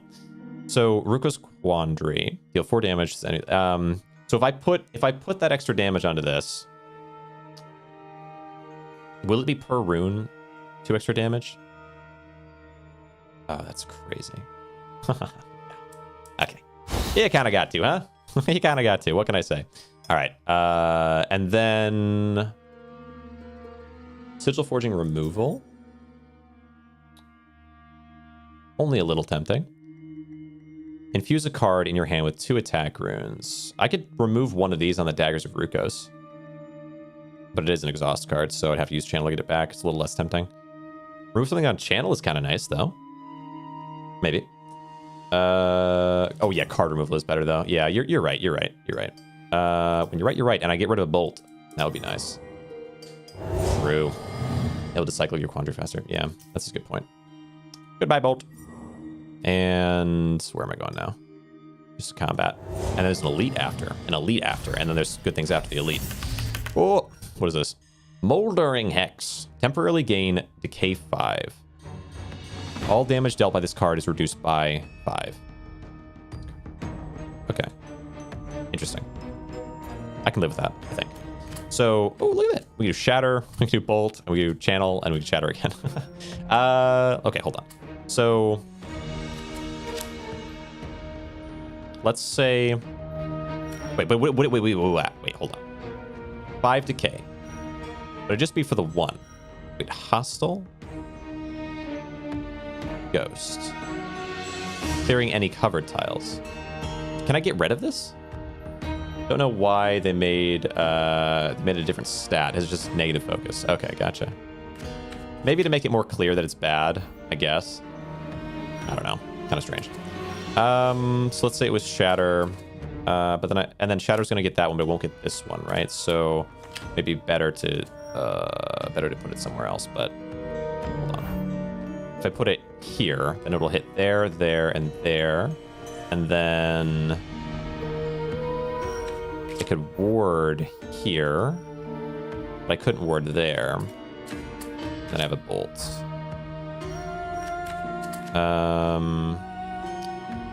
Interesting. Think about this.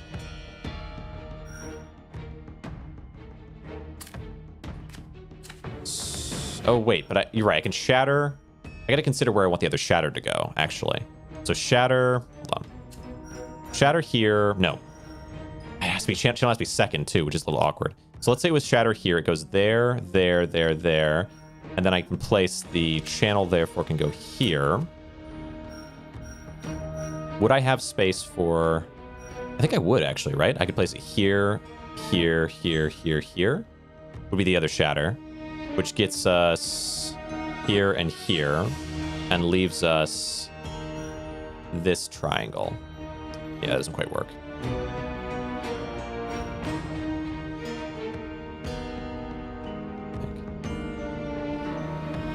What about channel here?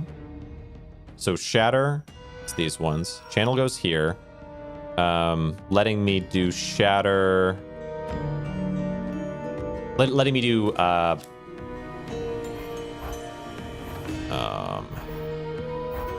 letting me go bolt here and then shatter here, right? Yeah, right. Okay. So let me see, make sure this hits everything. So this hits here, here, here, but it doesn't hit here. Tricky. That bolt to 0. It's okay. The point is to fill. I think. Although maybe that doesn't matter. No, maybe you're right. Maybe it doesn't matter. Because these aren't fragile. So maybe instead... How much does shatter do at that point? 2? So maybe actually just... Well, also, wait. So the point is to fill, because won't this be removed? Will Ghost be removed fully if I fill over it? So there's one clearing covered tiles. Well, I guess this is okay because it at least covers all the bouldering hex. Is that wrong? Because yeah, nothing else really super matters. I don't think. Ghost is removed. Yeah, okay. So I'm gonna focus on that. I'm gonna try to do that. Give me the shatter back, and then we can place bolt, place shatter there. And yeah, it doesn't actually matter if I like fully fill. I just want to fill what I need to. Bolt. I think this makes sense. Unless maybe it'd be better to do bolt here. I suppose. Because I'm going to shatter either way on top. Yeah, I suppose that makes sense. Okay. Damage. But most importantly, we get rid of the ghost. All right. And then... Let's see. Yeah, do more damage, yeah. Okay. And you put them over here anyway. Gosh dang it. Get your hexes off of my property. All right. So, but I can do some pretty crazy things. I want the wards probably to cover and get rid of the nonsense because they're, might as well. And maybe maybe a bolt as well. We'll see. We'll see.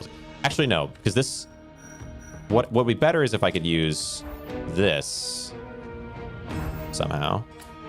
Hold on, move away.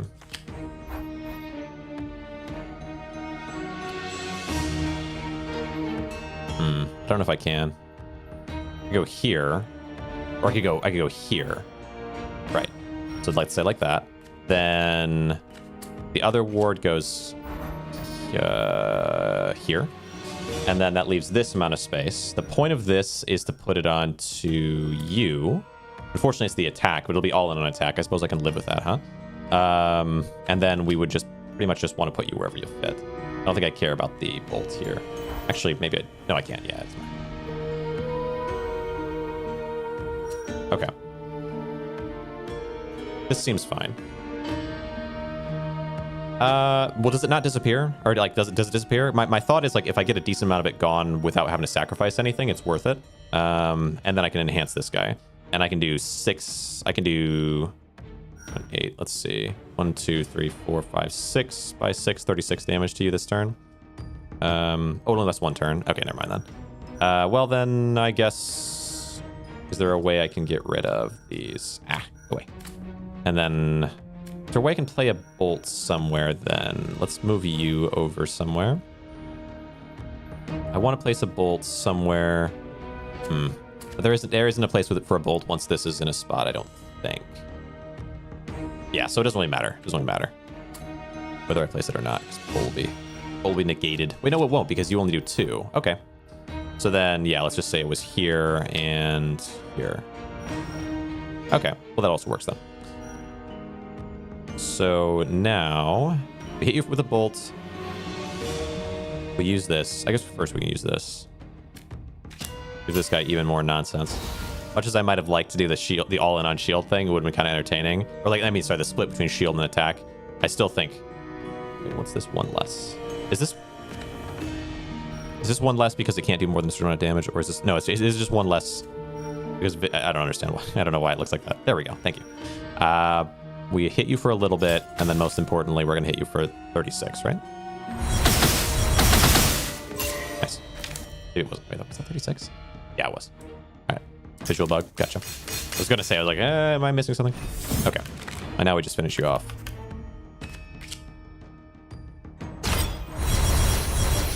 Oh, it's all shields, isn't it? Oops, all shields. All right, well, I guess that works then.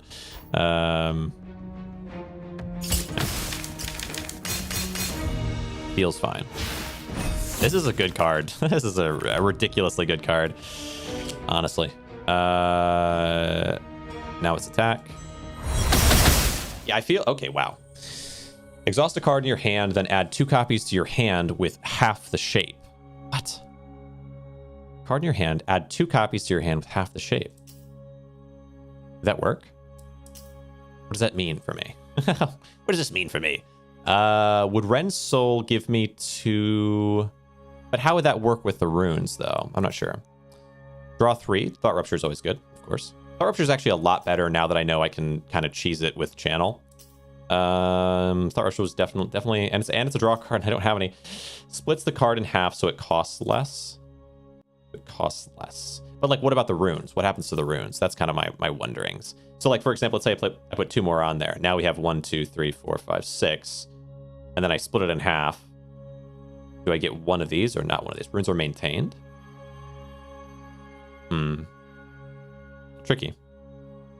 Runes are maintained. Oh, okay. So let's say 1, 2, 3, 4, 5, 6, 7. Even if it leans towards the higher amount, which is 4, I would therefore have a 4-rune Ruko's Quandary and a second 4-rune one, which means I would have 8 runes instead of just having 6 runes. And then I'd also have 2 cards. Yeah, that seems strong.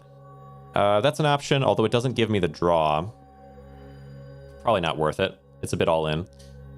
The new half copies will have runes. It's an exact split with no rounding. So 7 will become 4 and 3. Ah, okay. That's interesting. Interesting. 4 and 3. Okay. Do I want Ren's Soul?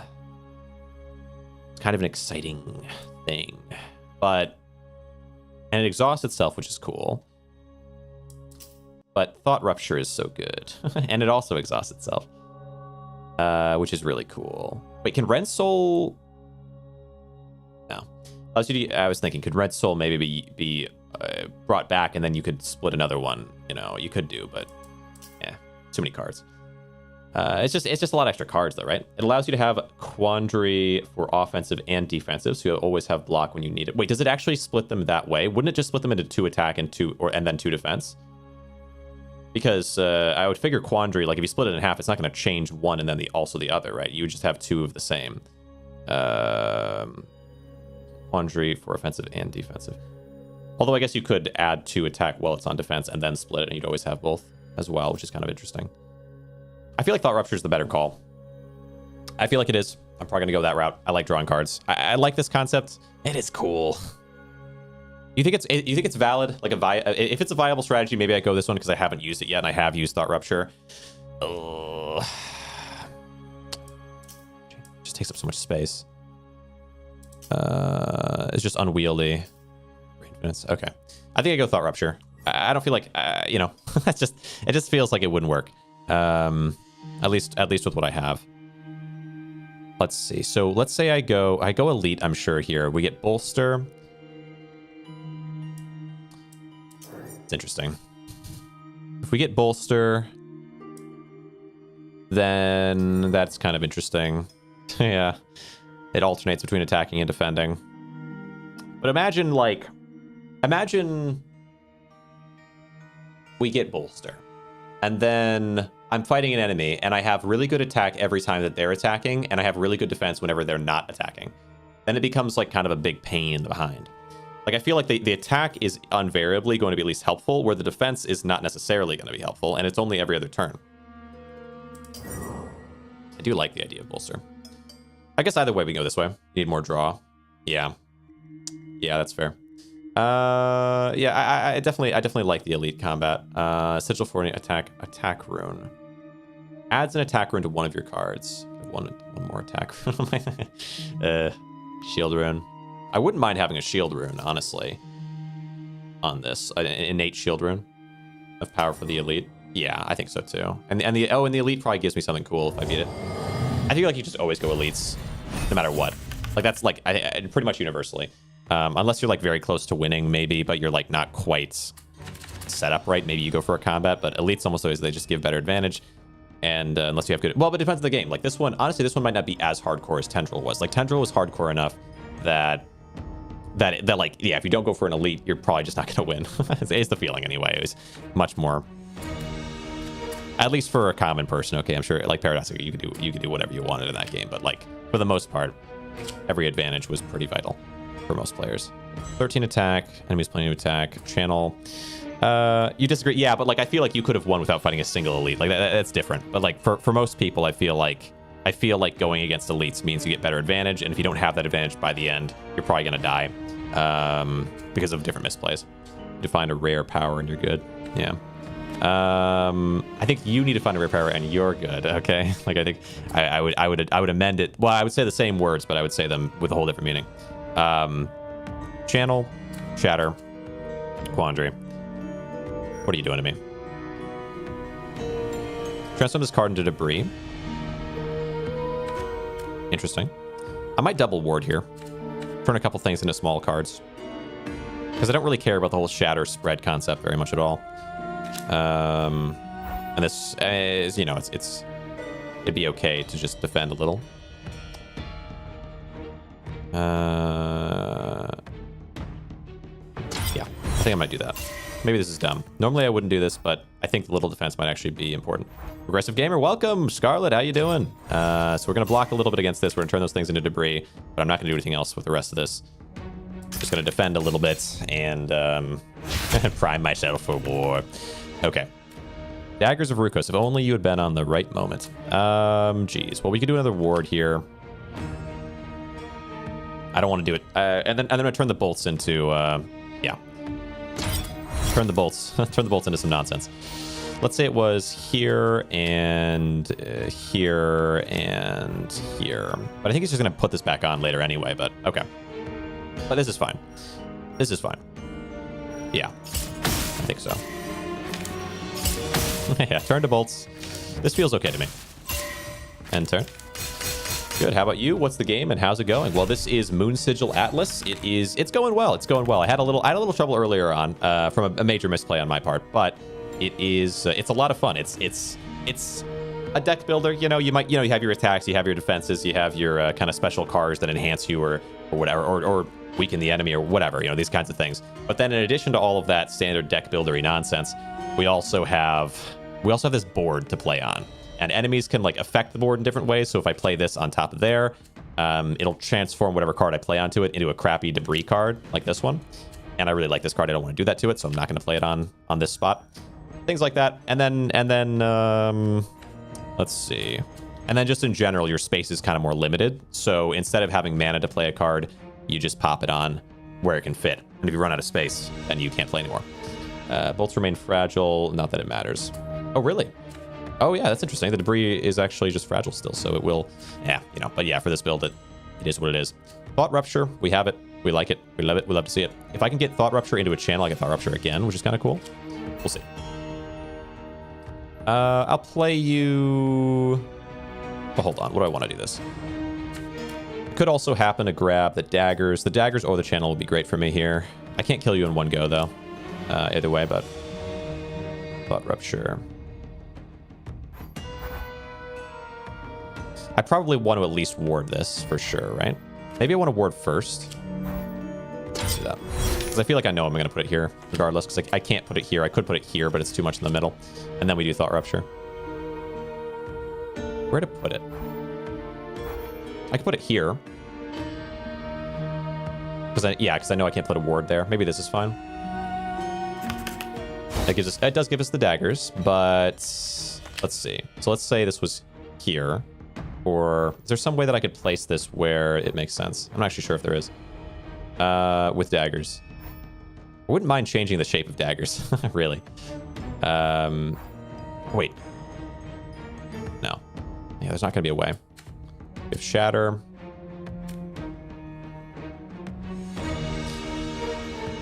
Could... no, Shatter doesn't have Fragile. No. Okay. Interesting. In a sense. Instead of debuffing you, enemies debuff the board. Right. Man, daggers. I just can't... I want to play these daggers to infuse this with more attack runes, make it stronger, basically. But there's no world where that happens. Except, I guess I could do it, and then I could not play the daggers right now. And that way I could play Shatter. And then I could play Debris. Hold on. Yeah, there's no way to spin this around. Well, actually, hold on. Let's say, for example, I played the Daggers of Rukos, and then I played the Shatter, and then I played the Spreading Debris, and then I could play an extra Debris. Does this make sense? Just Dagger the Quandary now? Yeah, I think so too. So play Daggers now, which lets me increase Rukos Quandary to have 2 more attack runes, making it all the stronger, which I can't play it yet because I don't have space for it. But now I could play Shatter. Which, oh wait, Void Chasm. It doesn't matter, right?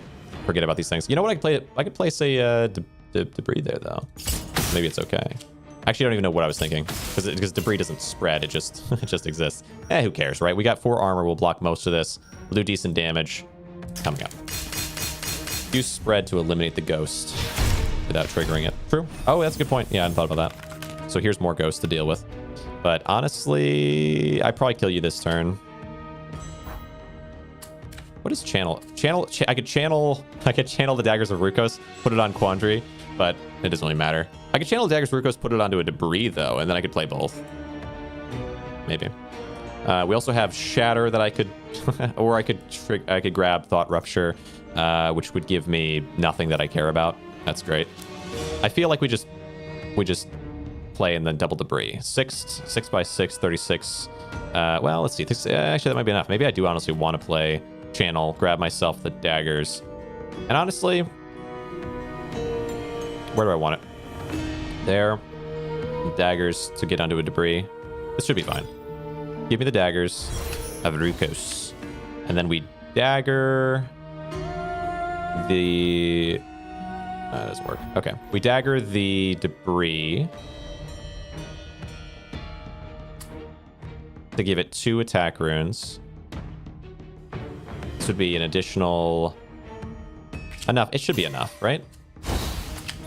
Okay.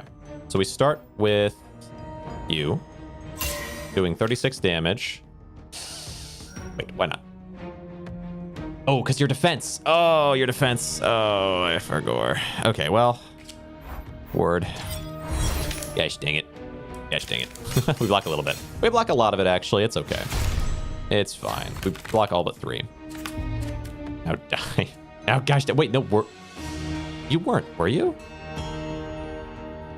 Runes only target, even the attack runes only target region? Oh, I didn't know that. I thought it was, because I've only ever had shield runes, really. That's interesting. I could easily block all this, at the very least. And then, yeah, and then we Debris. That is interesting. Okay. Okay, and then, yeah, I'll Debris a little bit of this away. Okay. End turn. Interesting. Yeah, I'll have to, in terms of Scarlet, yeah, I'll have to get something going. There's a game called Peak, for example, that I think could be really fun. And then, you know, there's always different games kind of coming up and whatever, but as also always with games coming out, there's always something new coming out, it feels like. Do I want to block? I kind of have to block this, don't I? Unless I can't kill you in this turn. It's 4 damage to enemies in this region, so we can do 8, 9, 10, 11, 12, 13, 14, 15, 16, 17. Yeah, there's no way. So we just want to ward. Honestly, I'll double ward. It's fine. It's fine. We'll get rid of one of our wards this way. And then we'll do a little bit of damage. And next turn we just have to kill. I think that's fine. So Debris can go here. I don't want to transform it into a Debris that doesn't have runes on it. Is that correct? And then, yeah, then we Debris here, and we Debris you. I don't know if it would take the runes away or not, but just to be safe. I feel like Transform usually doesn't take away things, though. Runes only target region, yeah. Okay, let's see. So you do 5 there. And now, thank goodness, finally, my attack. Die. does take them away. Okay, gotcha. Because earlier, oh wait, yeah, because it's not transforming. It must not be transforming when it splits them. Splitting must be a different process. Twin Shield. Add 2 copies of Barrier to your hand, which is okay, interesting. Force shield to this rune's region on play, and then adjacent sigils temporarily gain bolster 2 is kind of cool, but probably not. Relentless Strike. Deal 5 damage. Infuse this card with focus 2. Exhaust this card. That's cool. Steadfast. When the sigil is exhausted, move it to the top of your draw pile. Oh, so it's not actually exhaust. Okay, it's kind of yeah. I can't pull it with my exhaust gainer or whatever my channel, but it is interesting. It's like okay. Then if I had enough card draw, I could just keep re-rolling it, but I don't really have a deck like that yet. Seen enough transform, yeah. You can pull it probably, but it means you can draw. Yeah. Fracture. 4 damage to enemies in this region. Exhaust this card. I don't know if I want any of these. I think I might just skip. Relentless Strike is such an easy infinite. Yeah, but I don't have any card draw yet. I want to get rid of all my bolts. I also already have, like, in terms of doing damage, I have Ruko's Quandary, which as long as I can get it to a certain point, I feel like it does enough. Honestly, I feel like I put more focus onto Ruko's Quandary. I really don't know if I want bolster on it. Maybe I'm crazy. Have any of the required tools? Yeah, I didn't think so. Interesting. Astral Gem, thank you. Okay. So my options here are to add an attack rune or to bolster.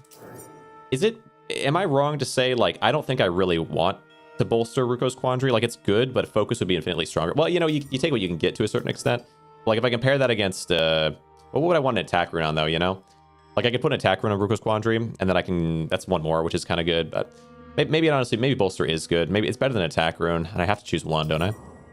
Yeah. Attack rune. Unless I have something else that I like with an attack rune. I mean, I don't hate Shatterer, maybe, but it's not really that good. But then an attack rune is going to benefit from focus, and I could put 2 attack runes on it. I probably don't need to do that. I probably don't need to do that, right? That's a waste of a gem. Let's save the gem to double remove dagger of Ruko's. Yeah, right. Actually, you're so right. Double remove. I could get down to just 1. But then the point of dagger. Wait. Oh, sorry. No, dagger of Ruko's. Yeah, I was gonna say the point of dagger of Ruko's would be kind of low there, but no, we remove, but then we're left with just these 2 on dagger. Would be kind of crazy. Okay. What about thought rupture? Well, but yeah, or channel. I don't know. You're right. So 1 bolster, 1 attack rune. Save the gem. Infuse relentless. Relentless.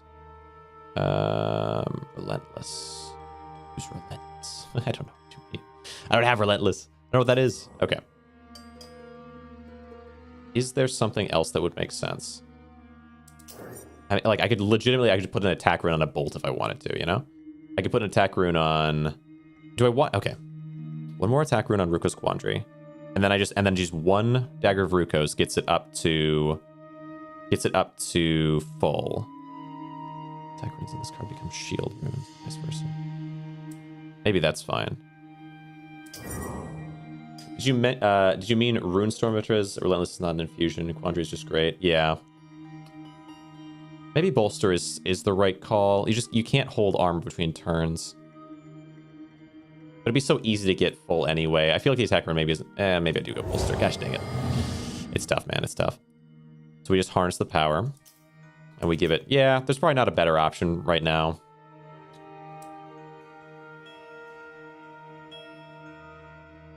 Okay. It's cool. It's a cool concept. I mean, Oh, wait, I should have thought about this, though. Shield rune. No, I don't care about that. Yeah, this is better. This is better anyway. True. Yeah, this is true. If you need block, just Quandary. Yeah, but that's not how the game works. Okay, but you're kind of right, but you don't necessarily get it alternates between blocking and not blocking. You also have to draw it. So like both these considerations make block a lot less effective than attack, because attack is always good where block is not necessarily always good. But true. Astral Gem. So remove 2 tiles. You don't need to play other things, just 1 massive card. Yeah, but it only, like, on 1 turn, I guess you're saying. Yeah, which is good. It's also really hard to double play Quandary in 1 turn. Right. That makes sense. Yeah, because it's not an exhaust, so I can't redraw it. So sacrifice this so that we can make Daggers of Ruko's really cheap. We'll get rid of this, and we'll get rid of this. Sometimes having one massive card is very good instead of having 5 defenses and having to draw all of them. Well, yeah, you'd never want to have 5 defenses you have to draw, but like having 2 good defenses is infinitely better than having 1 really good defense in almost every situation. Like, because unless you can draw your entire deck within 1 turn, which of course I'd like to do. You know. Okay, combat. So now I can enhance. I can enhance things a whole lot, which is good. You can't assume you draw perfect Vetros. Yeah, well, Vetros and I have had this rounding conversation a million times. Of like, just simply do something nearly impossible. Why didn't I think of that? You know, kind of deal. But it is, you know, fair enough. Okay, let's see. Like, because of course you want to, and then maybe when you're trying to set up builds, if you're trying to go for some crazy build, that's the thing is like I've played so many games. What was that game that I played? Where someone was just a huge pain in my comment section. It was I forget the name of that. I don't need these actually. I'll probably just use Workers Quandary straight away here, and then maybe Bolt. Might as well. It was that slot like spinning game, right? And someone came into the chat and they were like, you should just do this and this. They're really easy and simple and whatever. And I'm like, well, I'm kind of trying to go for a specific build. And they're like, oh, you don't understand how to play the game. You don't go for specific builds. And I'm like, dude, I've played a lot of deck builders. Yes, I know you don't usually do that. Gosh dang it. I hated that guy. I went into the Discord. They were talking about me in the Discord. And I was like, dude, like, come on now. Okay. End turn ward. Do I want to do, I don't think I don't need this. None of these help me. Of that game. But yeah, like it was just, it's like super frustrating because it's like yes, I know you don't usually go for builds like this. You don't try to go for a build, you try to, but like sometimes you want to force a build. Like that's a part of the game. Like it's an option. Lucky landlord, fair enough. Going a specific build is just sometimes, yeah, and there are times, but like I feel like for this, and this is a good point, is like for this I wouldn't want to go straight for a build because I'm trying out this character and learning it. But like yeah, sometimes you go for straight for a build. It can be fun. Turn start, spread the sigil. Oh, that's tricky. So I need, oh, that's tough. I'll just kill you actually, you know? That's probably the way to do it, if I'm honest. 2 attack runes. Onto which? I'd probably just put it onto Bolt, I think, because this exhausts itself. When you're learning, you don't force builds or you never learn. Yeah, exactly. Yeah, like, yeah, but there's points where you do want to force builds in games to show off a concept, right? So you might play a bunch of times just to, and especially with YouTube, there's an encouragement to force certain builds to make like a cool thumbnail around the concept and then kind of show off that build. But you might have to try for like a few times in a row, right? Like make a few runs until you get something cool and then you can kind of show it. But you can learn once you actually know the entire card pool. Yeah. Daggers of Rukos. Infuse a card in your hand. It also like depends on your goal. Like if you're going into it knowing that you're going to lose a bunch of times because you're trying to go for a certain build and you learn different things, you note them all down, then it's like speed running in that way, right? Then it's fine. But then other people can come in and be like, oh, you're so dumb. Why didn't you do this? And it's like, I'm not trying to do that. Like, and they're like, oh, you don't know how to play. Okay. Infuse a card in your hand with 2 attack runes. I want this to be on the Bolt. 4, 8. Is there a way for me to kill you in 1 turn? 7. Let's see, 8. 16 and 7, 16 and 7, 20, 23, right? So it's not possible. Gosh dang it, it's so close. Oh, wait, really? Am I miscounting? Gosh dang it. I think it's not possible. Okay, so we want a ward, and I don't think I'm miscounting. I'm pretty sure it's 1 away from possible. Gosh dang it. Okay, well, Daggers of Rukos, do what you can do. Give me, let's see. Well, let's right click a little and make sure we've got the right concept. Daggers of Rukos and Shatter. Okay, Daggers of Rukos.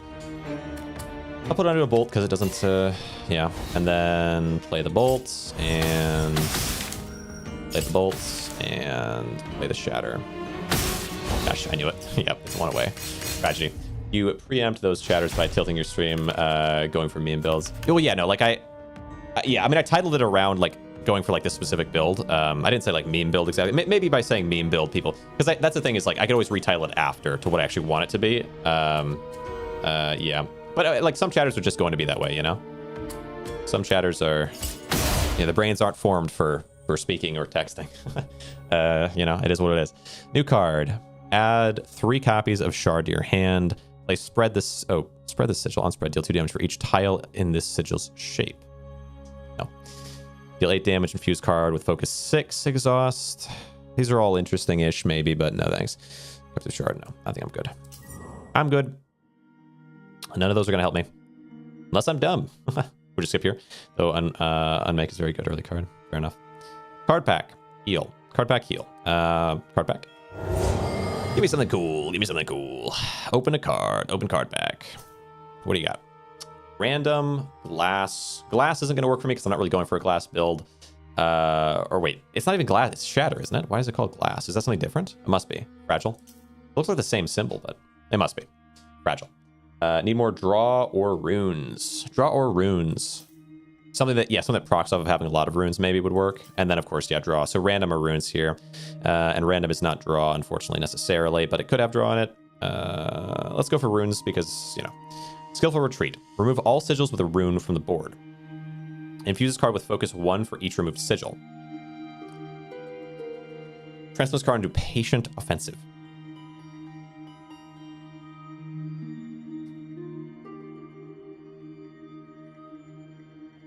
But it doesn't deal any damage.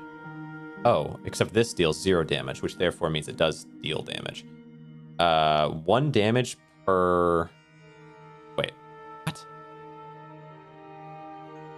Will this game have relics? I do wonder. Oh, yeah, the only relic that I've seen would be that item, right? The orb. So yeah, I don't know. I wonder.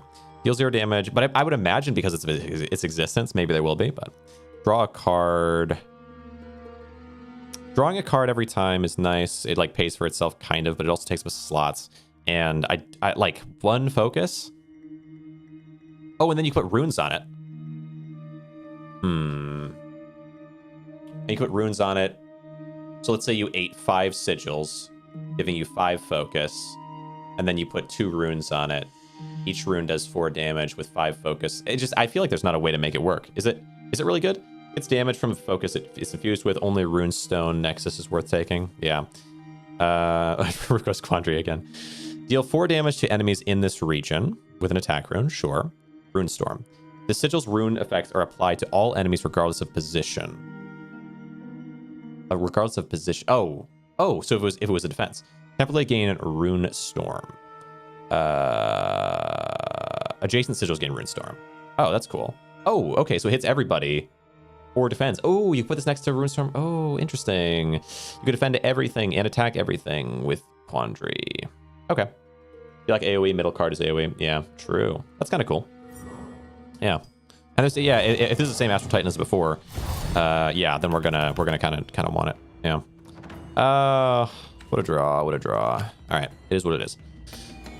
Just double bolt. Just double bolt and dream of another day.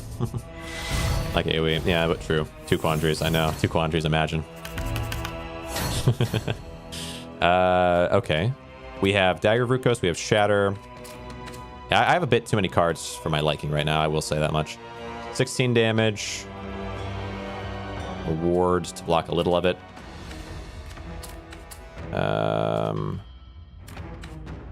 Okay. Block a little of it. We quandary it. I'm gonna want to quandary you. How much is this gonna do? 6 by 4. So, oh, would this be enough? Wait, hold on. How many do you have? 28. Ah. Oh, and then I can bolt it. I can bolt it, finish off. Sure. Or, and then, but first I want to do Daggers of Rukos. Yeah, true. Okay. Okay. Oh, it doesn't let me choose where it goes as well, which is kind of interesting. Anyway. This nearly kills you and hurts them a little bit, and then I can bolt. Oh, I could have placed it in such a way that I could shatter instead of bolt. Yeah. Oh well. Kill you. Right. Draw a card on turn start. Yeah, it's fine. Dagger first. No, you're right. Wait, oh yeah, dagger first. Yeah, and then I think shatter as well. If I had placed it differently, I could have placed. Could I have placed it differently? Place it here and then shatter go here. Yeah. Good. Maybe. Yeah. What are you doing? You are. What are you doing? Moon Rend. Turn end the Moon Rends. Okay. We have Thought Rupture. I can double Thought Rupture here, which is kind of cool. The purpose of that... But still. What do I want to draw? Draw 3 to get Ruko's Quandary. So Thought Rupture can go here. Gives me Ruko's Quandary. Which I could then play, but then, no, I was gonna say I could then play and then channel my Thought Rupture and then get it back again, but I can't because I need one more draw for that to happen. It's kind of close. What are you doing to me? Oh yeah, you're increasing their strength. That's fine. So I just want to kill this one next.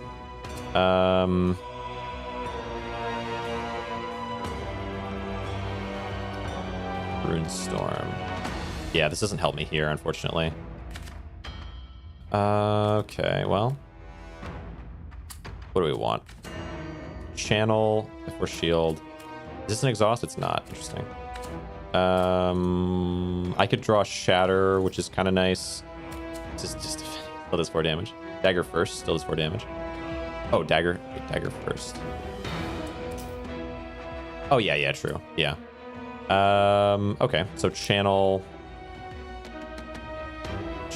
What are you doing again? Moon takes. Oh, if I don't cover these, sure. Okay. Well, okay. How do I want to go about this? Could go here, and then I can put one in the middle. It's kind of awkward. Goes Quandary. Here. You have to fill moons to shatter, so it does 12. Channel dagger into runestone. Oh, sure. Okay, yeah, true. That'd be nice. Yeah, that is interesting. That's a good point. So channel. I could probably just get this all filled, right? I'm just a little worried that I'm not going to get it filled because I'm too focused on other things. So we'll put like this onto dagger. Oh, I can get more Moon's Heart. That's kind of cool. Because it exhausts, and I can put a bunch of Moon's Hearts around. That's interesting. Dagger. Thank you. Dagger of Rukos. I'll put you here or here. Rukos. Oh, yeah, I can put you here, and then I could put the Runestone. But then I'd need to put something in the corner. So no, I'd rather do this one. Runestone Nexus. And then... But then it's kind of a weird position there. What can I do instead? Do bolts. How do I get this wedge in the corner? I probably have to do ward. Okay. That's fine. Ward. And then... Wait, is this every time it's played that it changes or every turn? I think it's every turn. Oh, it's every time it's played. Oh, I didn't think about that. Well, I guess I can block next time, though. That's okay. Gain Runestorm, deal 3 damage to enemies in this region. Huh. Okay. Ward. Yeah, this is fine. Yeah, that's nice. And then we could do... I could do... What here now? I could do bolts. I'll just do bolt. Bolt. Hit. And... For Runestone Nexus doesn't care about location. Right. Yeah. Okay. So now we're hoping... Yes, we're hoping for that. So I can block all this easily enough. What are you doing to me? Okay, I just have to fill. Okay, put this here, and then we're gonna put... Wait, how do I want to do that? I'll probably put a ward here, and then... How can I get Runestone Nexus somewhere that makes sense? Tricky. Okay, so this doesn't go here. That's the answer to that. Okay.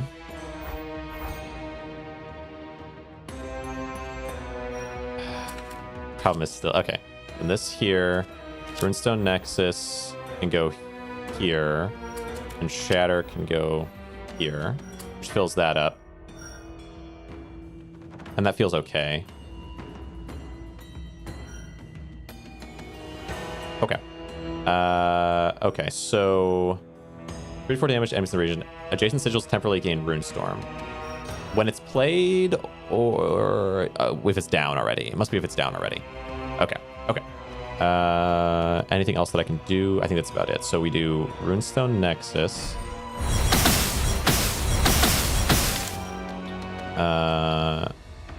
Quandary. I don't really care about the ward all that much then. Maybe I probably could have situated that. Oh, and then I'm not gonna be able to get this, am I? 4 damage, 4 flat. Well, hold on then. Yeah, there's no way around it. Well, ward is a way around it. It's already blocked, so I could ward here and I can ward here. Okay. That's probably my best option then. Even though I'd like to kill you, huh? Ugh. Okay. Alright. But I think the 4 free damage is not worth it to me.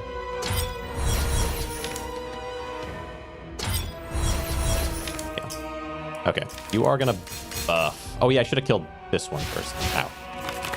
And now I can kill you, but you don't have a ton of strength, and I have a lot of ways of like defending myself, I think. Jeez. Fortunately, this is not a good draw. This one. Oh right. Yeah. Oh, Moon's Heart. Yeah, true.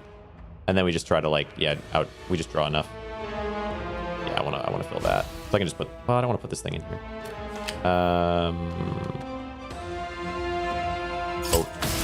Boat. And. Okay, so you're up to 13. Up to 13. Now we have attack, but I don't have much for defense, as it tends to be. But I will just try my best to kill you, I guess. Oh wait, but first I want to do. Well, it doesn't really matter if I do this first or not. What are you doing? Oh, Avarice. Oh, I do want as much of these in here as I can hit. Okay. Where can you go? You go up here, and you can go. Oh wait, yeah, it doesn't matter where you go, right? I forgot. Okay, true.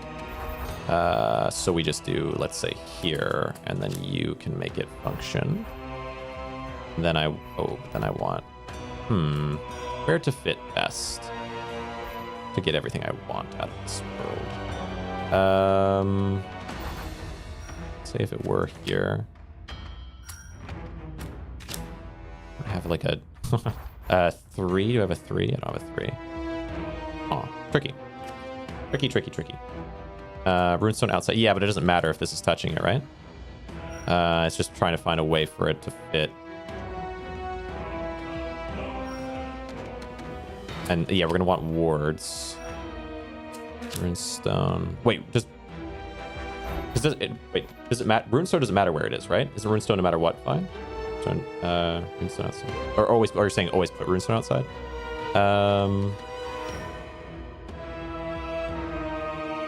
Unless maybe I could do like this and then like this, and then I could put runestones somewhere else like this, I suppose.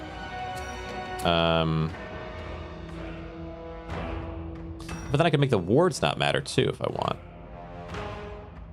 which would be nice. So maybe I'm maximizing for wards here actually. So if I think of it like that, think of it like maximizing for wards.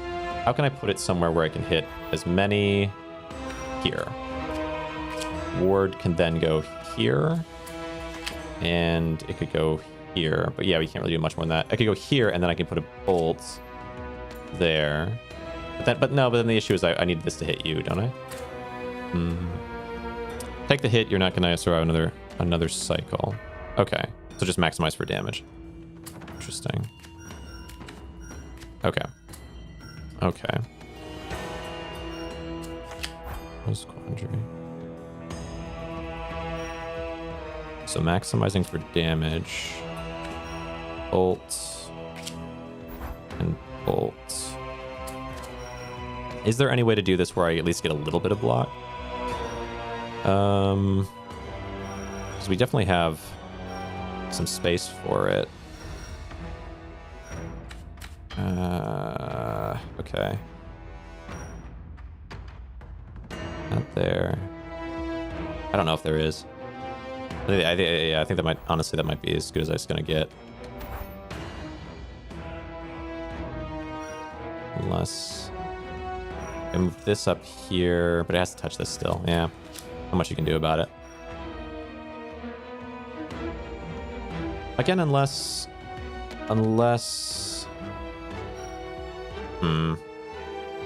is 4 damage really? Is 4 damage worth? How much health do I have? Actually, I don't know if I can see how much health I have. Where's my health? Oh, it's 20 up here. I can do it. 23. Yeah, maybe this is for the best. Brimstone, bolt. I feel like one ward would be nice, but okay. Oh, right. Glad it does that. It'd be so frustrating if it didn't, honestly. There's, I forget what game that was that it didn't do it. That I found so frustrating. Okay. Okay. Pretty big damage. But what is that? Oh. Right. Okay. I think it was Davy Jones' deckhand, yeah. That didn't like show any kind of indication when you which I mean I like the game quite a bit, but still. Let's say it was here, so this blocks everything easily. Here. And then we're just focused on maximizing for damage. Bolts. This should be enough though, right? Maybe. Well, maybe not enough to win now, but it'll be enough to win next time. There's some way I could have this positioned better. Not sure. Honestly, having one of these here and having the other one like here or something might have been better, but or here. Oh well. Okay, we block all. Oh, okay, good. You should win from here. Yeah. Place. Okay, down to 25, and then the next one should be an attack, which I just win with. Well. Yeah, good. Good through it. Yeah, I need to cut down on my amount that I'm drawing, though, for sure. Good. Wow, my health is low. Repurpose. Play, exhaust this card. On board, when you exhaust a card, if it had any runes, infuse a card in your hand with those runes. Repurpose. Exhaust this card. When you exhaust the card, if it had any runes, infuse a card in your hand with those runes. Oh.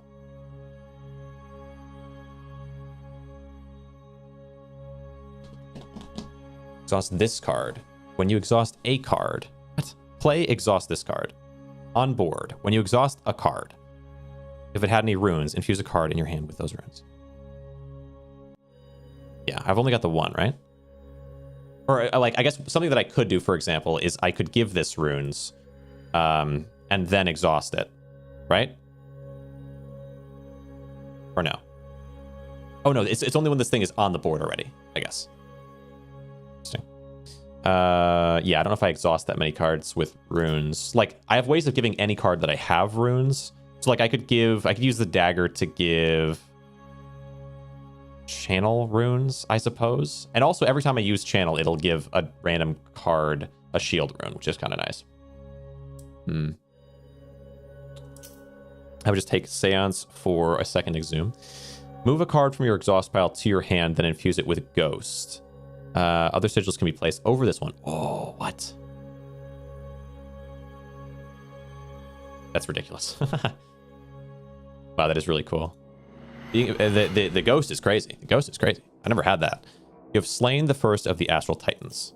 Card is free if you can place it. Yeah, exactly. Kind of crazy. No small feat, but the remaining... And I could just give everything Ghost, basically. Remaining two are even more formidable. I mean, not everything, you know what I mean. Everything that exhausts. Like, everything that exhausts will have Ghosts after a bit.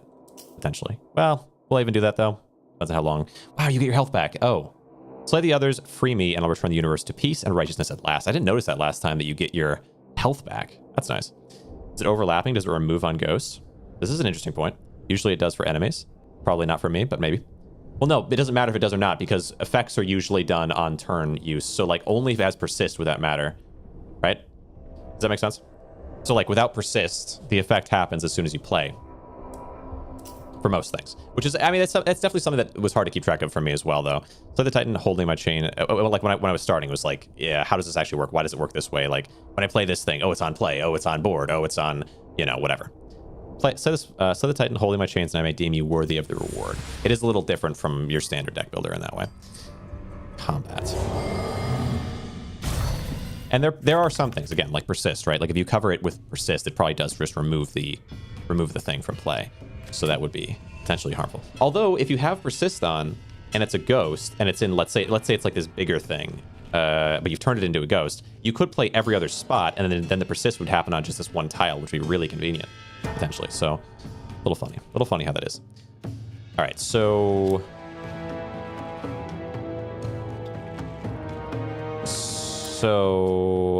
I don't need to rune. Yeah, there's not really a point of thinking this out too much, I don't think. We'll put down this. No, put down. Gosh dang, I can't help myself. I'm trying to think about how it would actually work though. So let's say I put it down. Oh, you really can't avoid a couple spots being left. Like if I put this here and I put this here, you've got these two. You've always got two in a corner. I guess there's a thing I can put there in future, but at least for right now, it's kind of awkward. Anyway, and then just bolt, right? And then shatter. Wait, no, shatter. Huh. Interesting. Is there going to be a way to? And then it has to be. Then it has to be that you put them on their sides, like this, and then we put this one here, and then we put shatter is going to go there, and then bolt here would work. Okay. Okay. We'll start with Nexus, and then we'll go Quandary. It's just so cool. I love that. And then bolts, and then shatter. Okay. Well, that's good. That was good. That was a good first turn. Got every attacking thing in the book, and they didn't attack themselves. It doesn't bother me, dude. It doesn't bother me. Take a couple times. I can channel my shatter back if I'd like. Move a card from your exhaust pile to your hand, then infuse it with a ghost. I could channel my shatter back, and I could play the shatter, and I could channel my shatter back again. That would be 14. I just need 2 more with bolts. Would be enough, assuming I can place it all. So let's... Oh, what an awkward little guy you are, huh? And then shatter goes here, which spreads to here and here. But it's going to be a ghost. And then I channel here. I think this would work. Channel here. And then it's a ghost, so I can shatter again. Is that correct? I think so. But then and then it's a ghost, so I can bolt. Let's try it. No defense, no defense. Not once. All right, Seance. Give me shatter. Thank you. Shatter. Here. Channel. Here. Shatter. So silly. Here. Bolt. That's cool. That's cool. Shard Weave. Exhaust this card. Draw a card. Eternal. Oh, when board is filled. Interesting. Kind of convenient with the ghost stuff going on. But I don't know. Thought Rupture. Oh, another Thought Rupture. I don't think so. It's just filling my deck too much, but it's good. It's good. But I don't think so. Apply Force Shield to this rune's region on play. Draw a card. Reflex. I think I'm good on all these. Gosh dang, Thought Rupture is nice. Ghost, anti-synergy with glass. Ghost, anti-synergy with glass. Because glass doesn't count ghost as filling the board. Oh, it doesn't. Yeah, no, that makes sense. So I guess we don't... Yeah, okay, whatever. It is what it is, right? It's I kind of feel like maybe Thought Rupture isn't too bad here, because we have Seance and... Oops. We have Seance and... We have 2 ways of drawing card. Which means... Of redrawing. So Seance and Channel. If we have 2 different Thought Ruptures, the odds of just infinite is so much, right? Maybe Thought Rupture is just always good. And now that we can ghost things, I can just turn into a ghost, you know? Wish you could break. Wish you could destroy. What was that thing called? Something, I think. Maybe. Anyway. Can infinite, you don't have positive exhume. Interesting.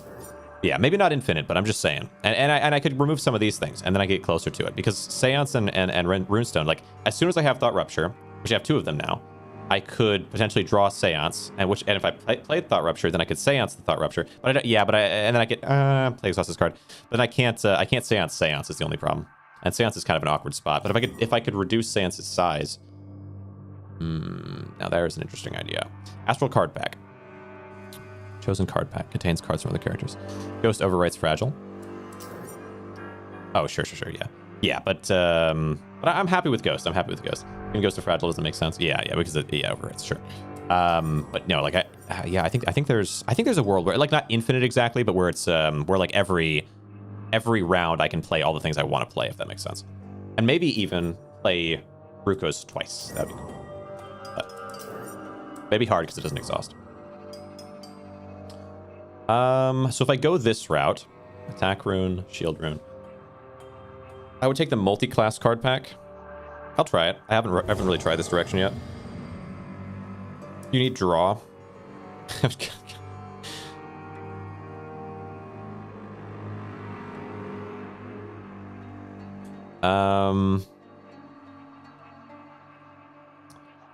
Glass is not good, so it's just these two. Third character, first character. First character has two things that I like. Well, they have draw, and they also have they have that thing that removes. Belgium has the most. Okay, that's this guy, right? I've never gone. Yeah, I know it is because this guy's a weird name. I give him a try. Refresh. Discard your hand, then draw as many cards. Oh, thank you. Well, maybe. Actually, maybe no. Well, I wish it exhausted. Reshape. Infuse a card in your hand with this shape.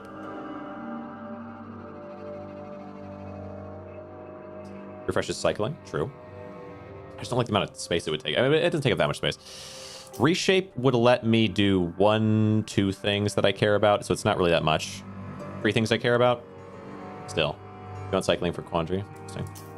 And then moderation, draw a card. Dark resonance. Oh yeah, I don't want that. That would be cool though. So you're saying refresh? That's fair. Dark resonance though, imagine. Discard your hand, then draw the many cards. It is nice. It is nice. I don't love that it. I wish if it exhausted, it'd be insane. Because then I could seance it, which would be kind of crazy. Okay, well, actually play Quandary twice per turn with refresh. Interesting. Okay. My thoughts are about to be ruptured like you've never seen. Okay, so let's just do a little bit of nonsense. You're not attacking, so I'm gonna put the things into here. Okay. And then I can do it again. And then, what's my goal here? We have Thought Rupture as well. Interesting. Wait, no. Wait, where? There it is. Channel my thoughts till I rupture. Channel my thoughts till I rupture, yeah. Thought Rupture. More cards? I'm doing it. We get refresh. That's interesting. So what I could do is I could Quandary, refresh, channel, Quandary. It's so many things. It's not gonna work. Maybe.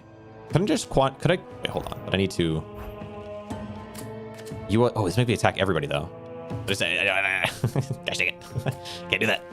So I don't want to attack. I want to defend. So my goal here is to hit like this, and then hit like this would be great. Do I have the ability to do that? Let's hold on. This one, refresh. No, I don't.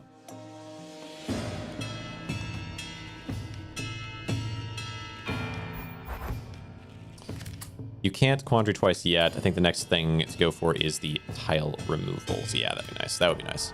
Can't refresh here. What's the better option then?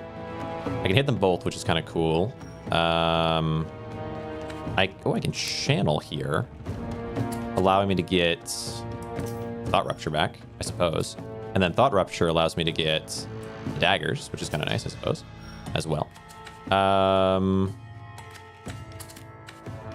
Yeah, channel's an option. Get Thought Rupture back. And then immediately play Thought Rupture to get daggers. Start just pumping up things.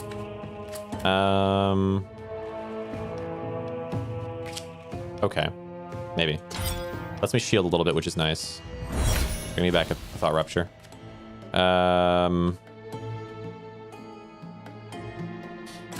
And then I could Thought Rupture and get Seance, and I could play Seance to get a Thought Rupture that is a ghost. At least getting us in this weird direction of endless rupturage. Or a ghost channel, which lets me shield and redraw a thing without without taking up space, which is kind of interesting. Yeah, what a weird new turn of a situation. Okay. Thought rupture. It gives me wards. Of course it does. Of course it does. I can't even blame it. I was asking for that one. Asking too much. Let's go. Okay, we have refresh as well, I suppose, but I mean, I guess I could refresh. It'd be kind of insane. Because the odds would be high that I get both, get basically everything that I want, right? Because I'm looking for seance and daggers. I'm not looking for seance even. I'm just looking for daggers, I think. Let's try it. Give me something ridiculous. Yep, we get these two. We get that one. Yeah, good odds. And then now the tough thing is I don't really have space to play all the things that I might want to play. But maybe that's okay. Seance. Can I play seance here? Oh, I can. I could seance Thought Rupture, and I could play Thought Rupture to draw even more things. It just doesn't really matter if I do.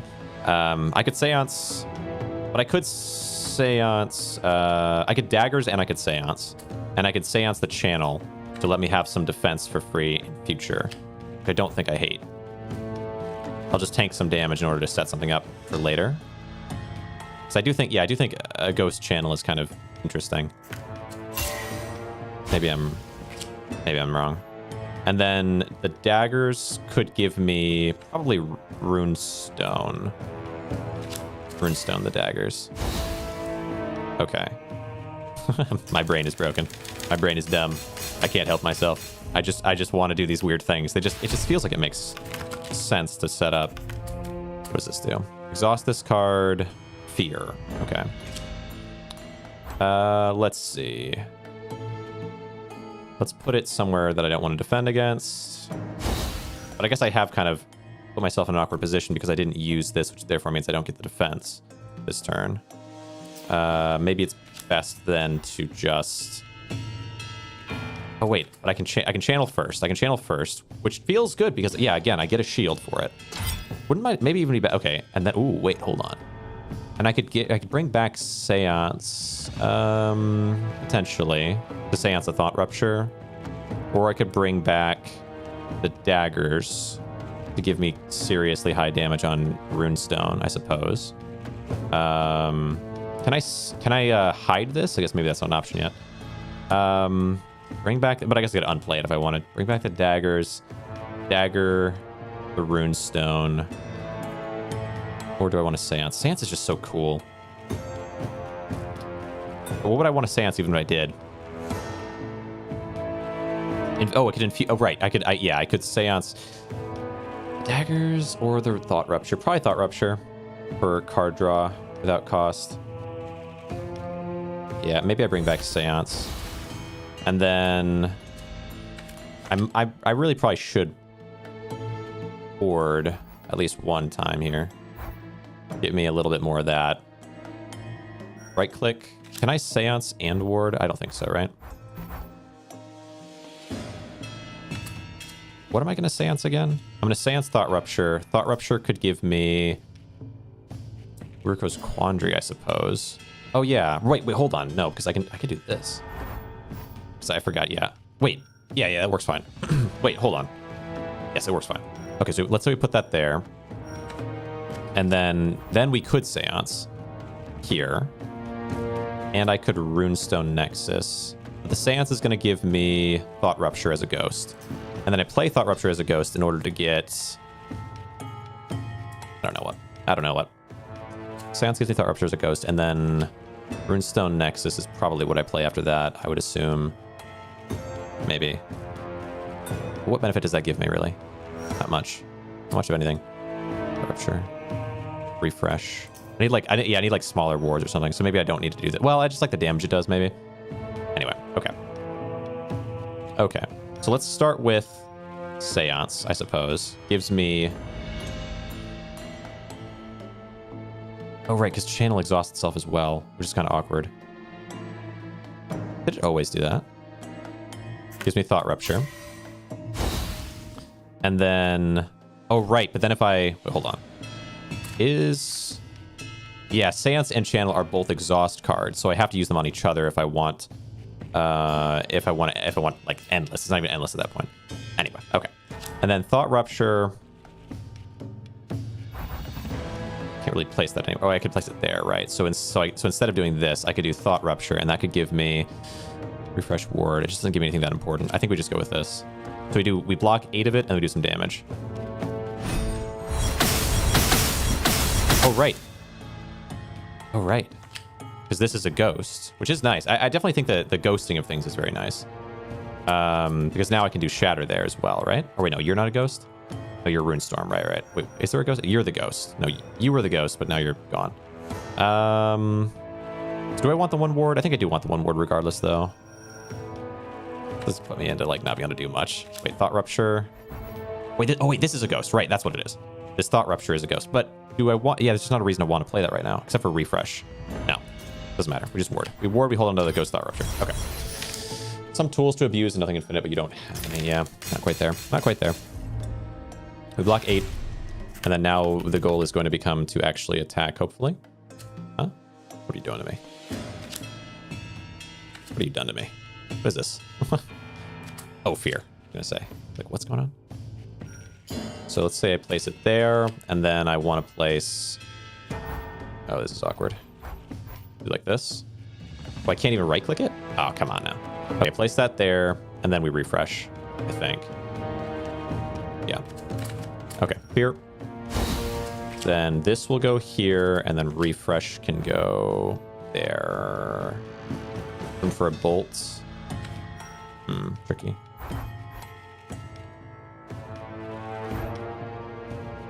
Yeah, there's not really a very clean way to do this. Unless maybe I refreshed first. Let's say I refreshed here. And then you went... That's just... Yeah, there's not going to be a way. Oh, you could go here so that there's space for something here, I suppose. Not actually sure what I want from it, though. The Runestone Nexus? Yeah. Okay. Oh, wait, but I have to do this first. Tricky. So it won't attack everyone because of that. The way it could. The odds are just... It's just best to do this, though, I think. Okay. Refresh. Actually, technically, I could draw it, couldn't I? Thought Rupture. Imagine making this a ghost would actually be kind... Maybe that's a better call, is to make this thing a ghost. And then Bolt. Yeah, we don't draw much there. Oh, this is gonna hurt. Gonna hurt. All right. Ouch. Ouch, ouch, ouch, ouch. Okay. We have to fear... Yeah, these guys are tricky. We have to fear first. But now we can easily block this. And then... I guess I could block both, but it doesn't matter. Place you... Hit all. Place Slay the Spire sometime? Maybe. I haven't really thought much about it. Okay. Get a little hit out, and then we just have to finish you off this next turn. Because I think you're probably going to attack, but 13 isn't much health. So if I can shatter for most... I could shatter bolt it probably if I really need to. 7 for... No, not quite. Not quite. So I'm going to have to get something drawn. Do I want to shatter just in case, or I just want a full refresh? Probably full refresh is fine. Okay. So we can kill you with this. Yeah. And then we'll bolt the other. Okay. And now we'll have defense. Yes, now we'll have defense. We're on the right timing. Fear.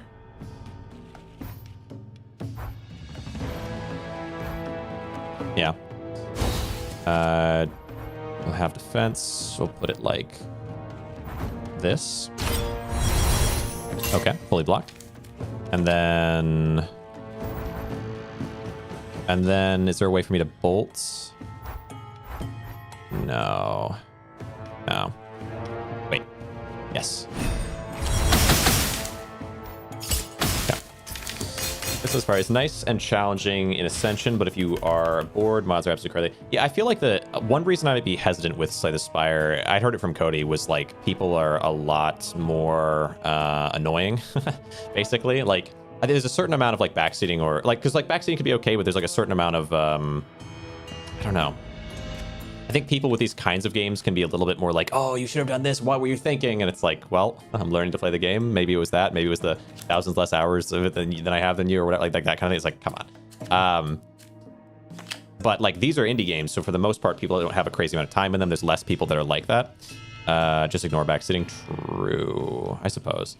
It's hard to though, right? Because you're trying to engage with chat and try things out and be open to things and so on. Like, okay, so Shatter. We have Shatter and we have 2 bolts. That's about all I can do there. I could play that differently, but it doesn't really matter. I don't need the wards. Okay. Here, refresh. Still should try to not forget about the spread. It is a tricky one. And then we just hit you for what we can. I think this is okay. Felknor's Treachery. Deal 14 damage, exhaust a card in your hand. Exhaust a card in your hand. That's kind of nice.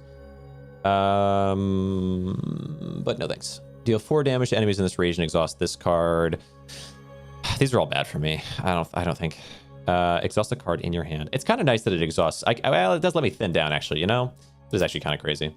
So I want to get rid of... We would use that to get rid of the bolts first, and then the wards. Thin us down to what I want. Shardweave. Yeah, of course, it's always Shardweave. So you can ghost it. Yeah. Oh, true. Yeah, that'd be pretty crazy. Ghost this. Ghost this and exhaust, exhaust, exhaust. Combat. Okay. Yeah, true. I do like the ghosting. The ghosting thing is really cool. What do we have? Channel. I have 2 wards. I probably want to play both wards.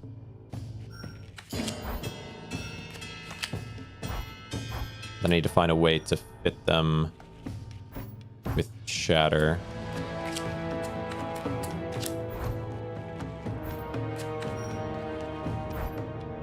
There might not be a way.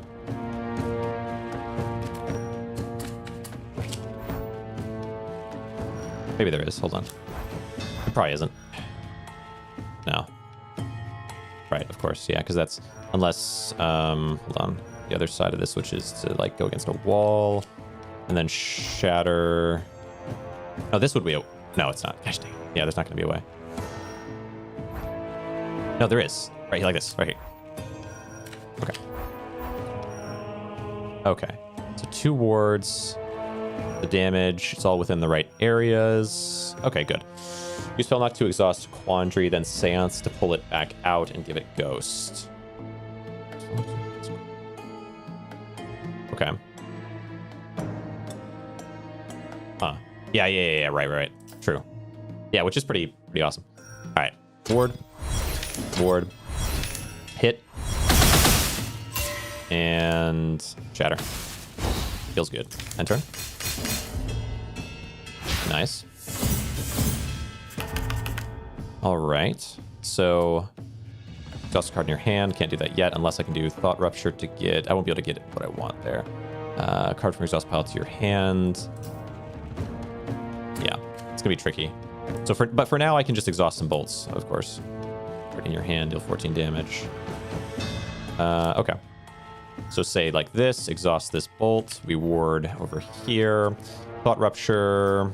I'll do Thought Rupture first, I suppose. Which we'll say here, perhaps. And then exhausting a bolt. This is a weird... Well, this might be a weird spot for it, assuming we get something we actually want. So we do Thought Rupture at the beginning over here. Draws me Seance, draws me Bolt, draws me Thought Rupture again. Second Thought Rupture. I don't think it's going to get me anything that I need. And the potency of some cards overstaying the potential of others. True. I have to consider things first, man. I kind of just... I talk from my feeling in the moment. Like, so I might be dismissive of a certain component of a card that I'm looking at, but then there's some other part that's like, oh, actually, no, that's pretty important. 4 damage to enemies in this region. Adjust. Okay. Rupture to give me what? Brimstone Nexus. Rupture to give me. Rupture to give me refresh. Oh, I didn't consider that. What are the odds of getting what I want from doing that? It's an option.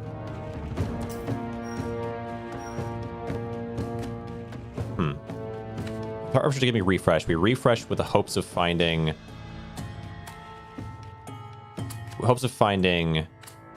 the attack. No, the defense.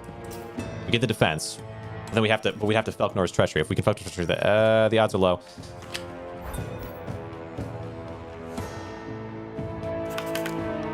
Okay. Gives me refresh. How do I do these things? I'm gonna get myself killed. I'm just get myself killed. And there's not even space for anything, is there? Okay. We can always ward, though. We have two. We can do 2 wards. Okay. Ward. Yeah, double ward, I feel like makes sense here. Okay.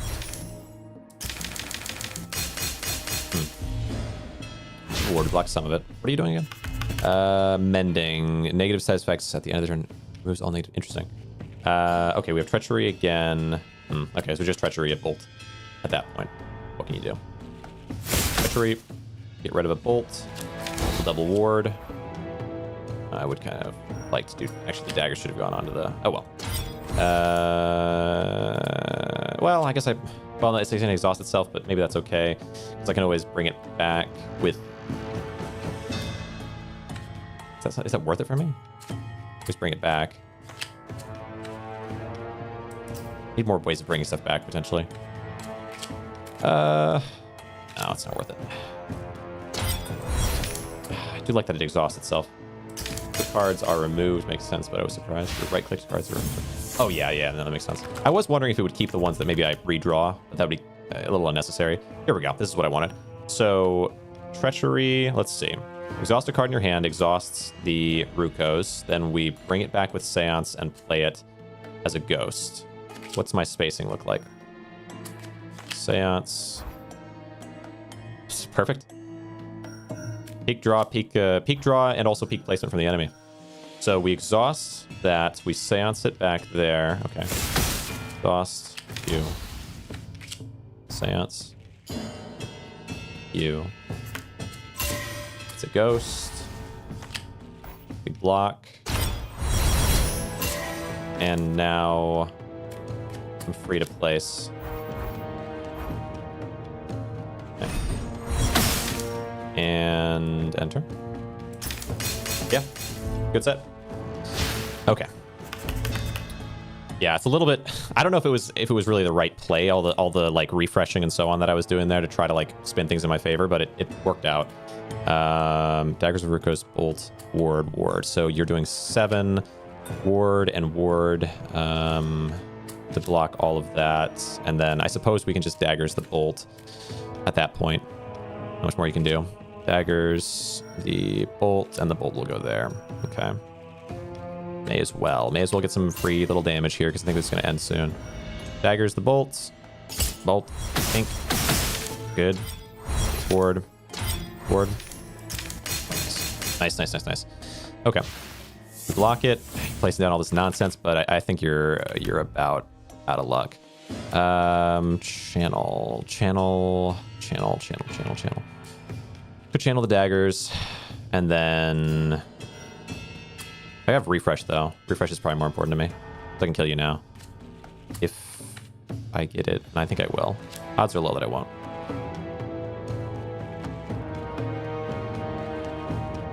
This is the right spot. I think so. Yeah. Good. All right. Verification. Infuse all of your cards with fragile. Transform this card into a splinter.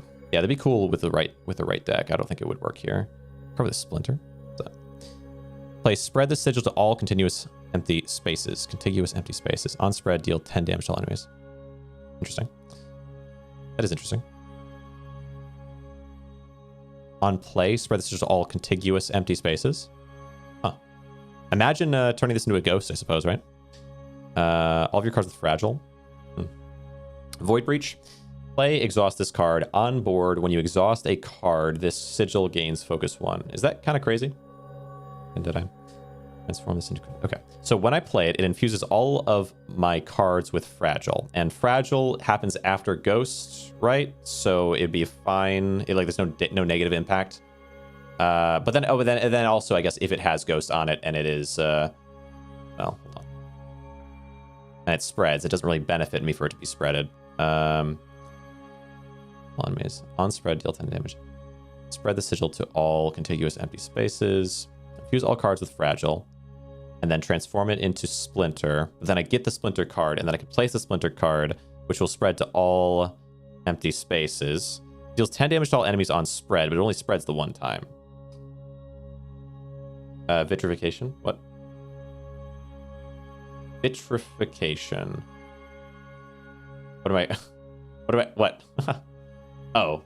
Vitrification? Is that... Did I say that? I don't know. Maybe I said the word wrong. Okay.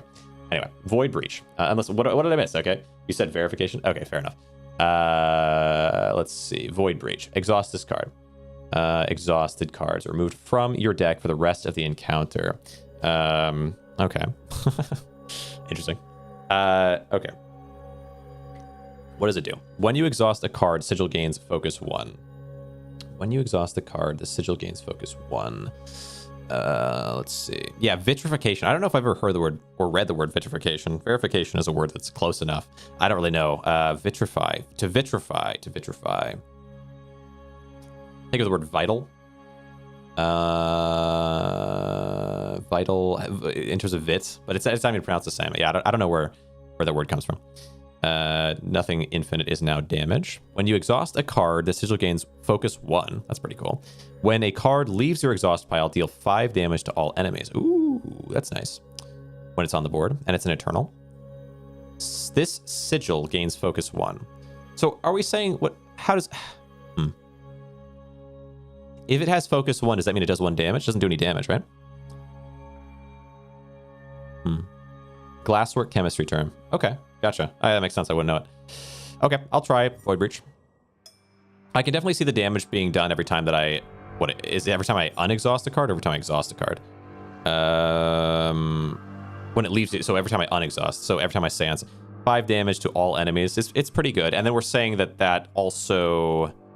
Oh, the focus goes onto that. But what if I had what if I used Daggers of Rukos, but that's only on play, right? That's only on play. So it wouldn't affect. Wait, hold on. What if I had Void Breach sitting in their end and the runes are inside it, but it's only on play, right? Runes only even affect on play? Or do they affect if they're in the right spot still? Gain focus on exhaust, deal damage on exhaust. Or on exhume, yeah. Yeah, true. Although I don't have any I don't have any. Well, I guess I could seance and channel back and forth over and over again. You know, I suppose. like what exactly is the advantage? Unless I can, but if I can get something that doesn't exhaust that brings things back, that would be the ultimate way to use it, right? Or is there some way to use it already? Card removal. Runes are strictly on play unless you have cards that activate them under special. Right. Yeah. True. Dark Star tugs at your very essence. It demands an offering. Okay. There you go. Exhaust all other cards. Play Seance and Channel until everything is dead. Exhaust all other cards. Right. When you exhaust a card... Right. True. Because it wouldn't do 5 damage. It would do... Let's see. Hold on. 1... Oh, wait. Yeah, you exhaust everything as well. Felnock. True. I do have an exhaust card. That does change things. All right, Elite Combat, we then go to an attack rune, or we go card pack through combat. I know I like card packs, and if I could get is it draw? What do I actually want now? You have infinite now? Right, yeah. Because let's see, do I have card draw? I have Thought Rupture. I'm just trying to think, like, if I have an infinite, you're saying I can't redraw this, can I? Or not this, but so the Void Breach, I play Void Breach. These can these go into each other over and over again, and they pull each other as well. Oh, you're so right. I didn't think about that. That's crazy. All right, true. Shield Rune. I feel like I kind of want to go combat because I prefer a card pack into removal over the runes. Do I care for the runes? But I do like fighting elites for their. If it doesn't use card draw, yeah, it just uses those two back and forth. Because in a way it is card draw because they draw each other. which is something that I was surprised by with channeling or channel, was that it draws the card. It doesn't just put it back in your deck. Kind of crazy. Nothing to use the gem on. Interesting. Okay.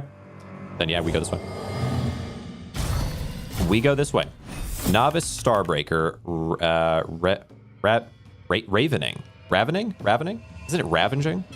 Maybe there's also ravening. Is that also a word? Okay. There's a lot of weird words in here, man. I gotta be honest. All right, let's go with, what are you doing to me? Apply 1 stack of strength to all enemies whenever I place a card in there. Sure. You're gonna do 3. Nothing to use the gem. Is this really? Ravening. It must be ravening, right? Void Breach.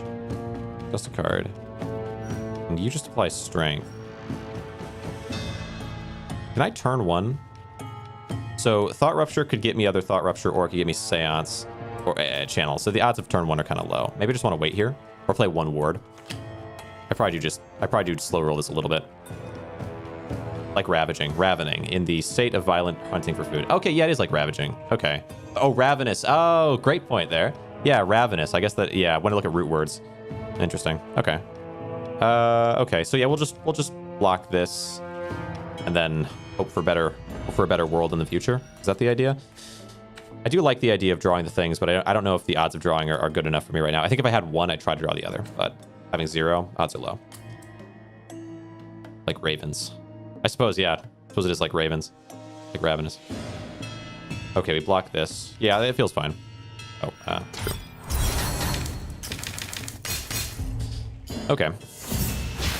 Yeah, I was thinking of like a raven, but then I was like, no, it's probably not raven, it's probably raven in terms of pronunciation, which makes me, yeah, made me think like, is this going to be then? On board, all shield runes protect against 1 less damage. So wait, can I place over this or no? I probably can't. Shield runes protect. Okay, so my goal now is to, I guess I don't know what to do actually here. Causing me problems, game. I can ward for 3, gosh dang, and then I need to draw the right things as a spooky actually. Ramen. Right. Ward, I don't know here. They're not giving me a lot of good things right now. I need to find... Oh, but I have Seance already. I need Seance to hit channel. And I don't have any draws, though. I don't have any draws. Dang it. Okay. This is an awkward spot for me. I don't like slow rolling here at all. Maybe I shouldn't have slow rolled at the beginning. No, but I should have because I wouldn't have drawn Seance. But then I might have drawn... I mean, yeah, whatever. I guess it doesn't matter. I might have drawn Seance then with, if I didn't draw Seance, then the odds would go up of me drawing it with the right card next turn. Exhaust this card. Well, hold on. Actually, wait. If I place, wait, hold on. Wait. Okay. If I play Seance now, even though I can't unexhaust a card, if I play Seance now, it becomes exhausted.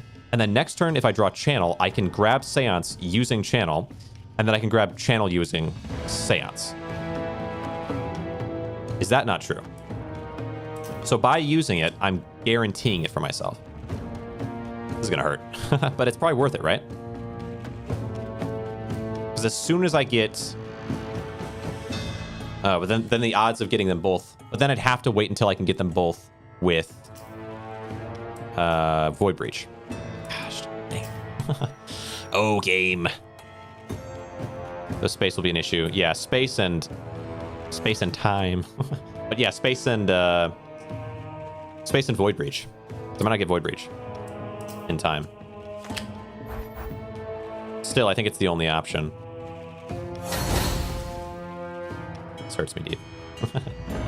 Okay. Yeah, this is gonna hurt. Okay. Okay, so that guarantees me the ability to find it. We get refresh. We have channel. Let me think. We thought rupture here, I think.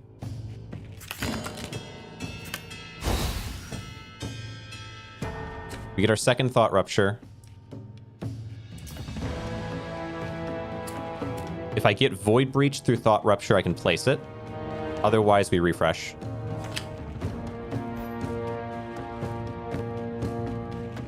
Okay, I got it. I got it. Okay, so now we're in. So we void breach. We void breach, which gives. Okay, let me think about space though. So what I want is Void Breach here, let's say. And then channel. And then I need space for Seance here to get me channel back. And then I can play channel to get me Seance back. But yeah, it is all about the fact that that Seance can't be played. Like, yeah, I can't play it infinitely because Seance isn't Seanced. I need a second Seance to do it infinitely. But still, it's not bad. But I might prefer it to be over here because it has a shield in it as well, I suppose. Yeah, I probably should. Oh, okay, this isn't too bad of a call, I don't think. Exhaust this card. On board, when you exhaust a card... Wait, this is Eternal, so I also want it to be in as comfortable a spot as I can get it.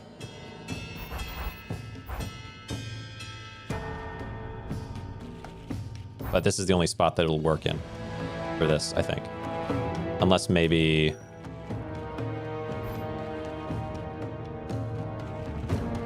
Let's look at the shape of this again. Seance. Yeah, it's like two triangles. So like, it's like this into this would work. Yeah. So I think... oh, wait, hold on. Which means... hold on. So where are you? Void Breach. So you can go... Yeah, you're going to have to go here, I think. Faster damage than Quandary. Yeah. Okay, I think we do Void Breach then. And then I'm going to do... channel here. Give me Seance. And Seance here. Give me channel. So we get our ghost channel, but yeah, we can't really use it yet. But what I could do is refresh if I want. What did that give me? Nothing really. Well, potentially it would give me something because it would give me the same cards back again, I suppose. All right. Like, what's the point of that? Wait. Dagger's exhausts. Dagger's exhaust. I should do this as well. And I should give it to channel. Yeah.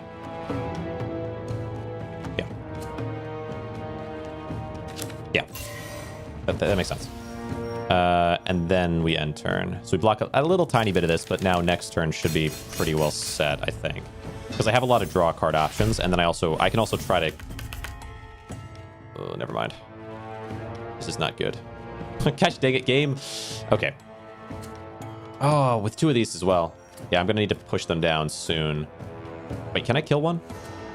7, 8, 9, 10, 11, 12, 13, 14, 15. 15. No. The other option is to ward. Let's see. I block 2. I raise you by 2. Damage all in all. And then I raise the other one up. It just doesn't help me at all. There's no point in warding here. This hurts.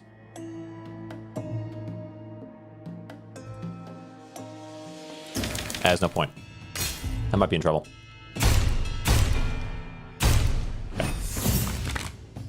Okay. Now I got to go all in as well as I can anyway. Void Breach is there. So we want to... Is it... No, we don't care about that. We want to channel here to get me... Yeah, that really is kind of tricky, huh?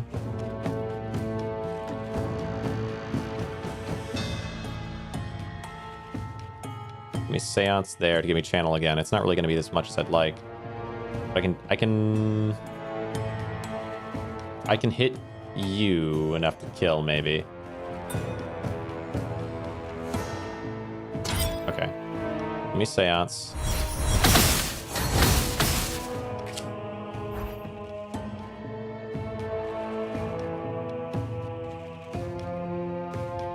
I did channel again. Good. And give me channel. To Seance again. But yeah, it's worth it. Gosh dang it. What can I get right now? Is there anything that would be worth using? Let's see. Because I could refresh. Wait, hold on. Why is it showing it as though I can use Seance? It doesn't mean that, does it? Does it? Oh, it does. Now that's something. Give me a channel. Okay. And then, do I have the ability to attack with anything with this amount of space? I really don't think so. I think we just end, and then we just attack next turn. Yikes. Yikes, what a dangerous place I live in right now, but still, it's pretty strong. We got stuff that's pretty strong right now. Okay. Okay, that went well. It scared me, though. Last metal. Deal 4 damage to enemies in this region. Activates the sigil's rune effects when board's filled. Apply 4 shield to this rune's region on play. Draw a card. Interesting. Interesting. 2 seances on board. Kind of cool. 3 copy of shard. 4 shield to this rune's region on play. I really do want more exhaust. I want to reduce the cost of Falconer's Treachery, maybe? Or get... I mean, I imagine a second seance, though. The second seance would be killer. I don't know if I want any of these. Reflex pays for itself, but not in space. Reflex seems fine. Yeah, I kind of agree. Like, it pays for itself, but not in space. And that's a little tough.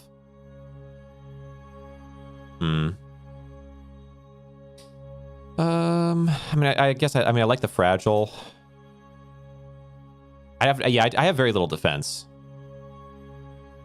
Could break. That's fragile. Yeah, but the odds of me getting... it's just not the way I'm building. I don't know if there's a world where that works for me. We're at kind of a bad spot? I don't know. A weird spot because I just have too many cards. I think this is a problem to take. I'm skipping it. I think it's a problem to take. And I might heal. Main defense is ghosting your quandary and playing it many times per turn. Yeah, right. Right. Your main defense is ghosting your quandary and playing it many times per turn. Ghosting my quandary. True. Because I can exhaust it and bring it back and then play it over and over again. I suppose that's true, yeah. So I actually don't generally want a seance channel. I want to do this and draw. That's interesting. Huh. I think I have to heal here. Do I have to heal here? Am I crazy? I feel like my deck is a little bit too large. I'd kind of honestly like to thin it down. I don't think I can by the end, but I can heal at least. And then I can reduce the size of something. You exhaust your basic cards and have reflex for some draw. Yes, rest. Yeah. I'm healing. Healing away. Get me up to 36. And then we go to a removal. Sigil removal. Which... honestly, actually, Seance would be an interesting one, right? So the options are Seance or Falconer's Treachery in terms of, like, really important things, I would say. Void Breach as well, actually. But yeah, Seance, the awkward extra triangle is crazy. Yeah, fair. Think. Okay. Now, onto a combat. Gosh, I really need to, like, remove... I'm a little concerned. We'll see. Offering. Add a copy of Reward to your hand, and Spreads, right. Which reward is that? Force Shield. Oh, it's Exhaust, though, which is kind of fun. Exhaust this card. Actually, this is a really good card for me. Children to Seance? True. Children to Seance. Good point. That would be pretty strong. Infinite block on both cards. Yeah. Well, it's not infinite, though, right? Because if I added a Seance, it doesn't... like, Seance doesn't get Seance, so I am I wrong? Am I wrong here? Because it is nice to have a little block, but it's not infinite, but it is good. If I had 2 Seances, it'd be infinite, but it's not because it's not a ghost, so I can't play them both back and forth in the same spot. I can only play... it's like a 4-time thing, not like an infinite thing. I think. Yeah. Enough? Yeah, fair enough. What do I actually want here? So, I suppose... wait. Where's my... yeah, this one, Falconer's Treachery. I suppose I could try to get Falconer's Treachery and then use that on the Quandary.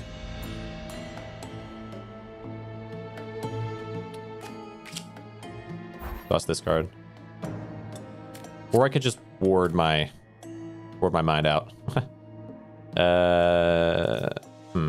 I think that previous fight is overtuned. Interesting.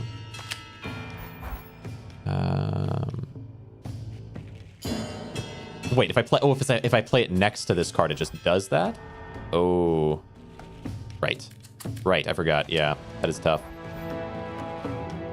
So we do a little damage here, kind of blocking you in. No, I want to fully stop you from moving, I guess. So I could play here, and then I could play above, and I could play next to. The 1 strength all enemies is super punishing. Yeah.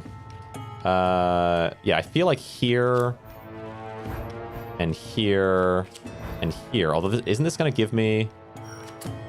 Add a copy of rewards. So this is just giving me a ton of rewards, isn't it? But at least it doesn't spread. I guess that's more important than anything. Okay. So... Oh, but none of these are going to be effective, which is kind of sad, too. Is there some way to make that... Okay, let's say it was like this. And then... This. Wait, can I play on top of it? No. Because it's not a ghost. Okay, well then instead what I could do like this and like this. Why do I want to do that? Because I can get a little block going. I'm not really sure. Okay, this really does depend more than... Let's start with this. This depends quite a bit on whether or not I get reward now. I do get reward now. Okay, so with that in mind, yeah, I may maybe not mind... Oh, you spread whenever I play as well, though. Oh, I thought it was... That's tricky. Okay. How to stop you from spreading more? This is this annoying one, huh?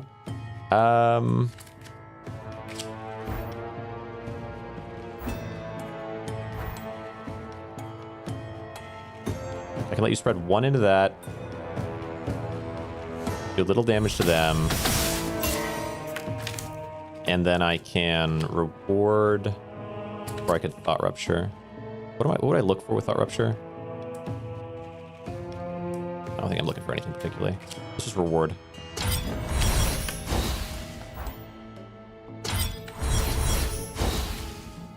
Yeah, the amount of advantage I could get with all these rewards, though, potentially. We'll see. From Void Breach would be kind of a lot. Oh well. Don't want it yet. What will this particular fight is? Interesting. Okay. Might be tricky. Okay. So... Could exhaust... Like I did, kind of like I did before. I could exhaust that card now. And then... So wait, we have refresh as well, though, which would give me... It could guarantee me Void Breach. Ooh. Yeah, that might be good. Do 1 refresh straight away. Actually, yeah, I think we do Felnock's Treachery, exhausting the card and also giving me little damage into them. 14 is pretty strong. And then getting, yeah, it exhausts, gets rid of Seance. Or maybe, yeah. And then because that card is exhausted, unless I'd rather use it to make a ghost. That may be more important to me. We get a Ghost Thought Rupture is kind of nice. That is kind of cool. So we use it instead of exhausting it the other way. This is not touching, so it should be fine. Gets me the ghost version of Thought Rupture, and also... And then we do refresh down here, which gets me the ghost version, which gets me Channel, and I can use Channel to get Seance back. It's awkward. Yeah, it is awkward.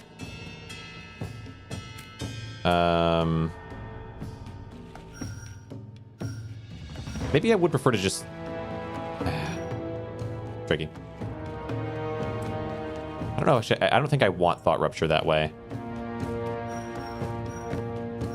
I think it's okay to just Treachery it. Get a little damage out there. Hold on. What's this look like for me? It's going to be awkward, though. That doesn't touch, and then refresh has to not touch here. So we get 1 exhaust. We get 14 damage. We get 14 damage onto you. We get to refresh and grab Void Breach. We get to play Void Breach, I suppose, here at this point. No, yeah. You spread these ways. All these ways, really. This gets locked off to me. But at least I have this spot down here. So basically, I'm just trying to get as many spots as possible, I suppose. Which this would work for. We use... this one. Temp, get rid of Seance. We refresh. Gives me Void Breach. I think I use here. I think about triangles. Triangle here. Triangle here. There's two. Do have two triangles here? Pretty easy.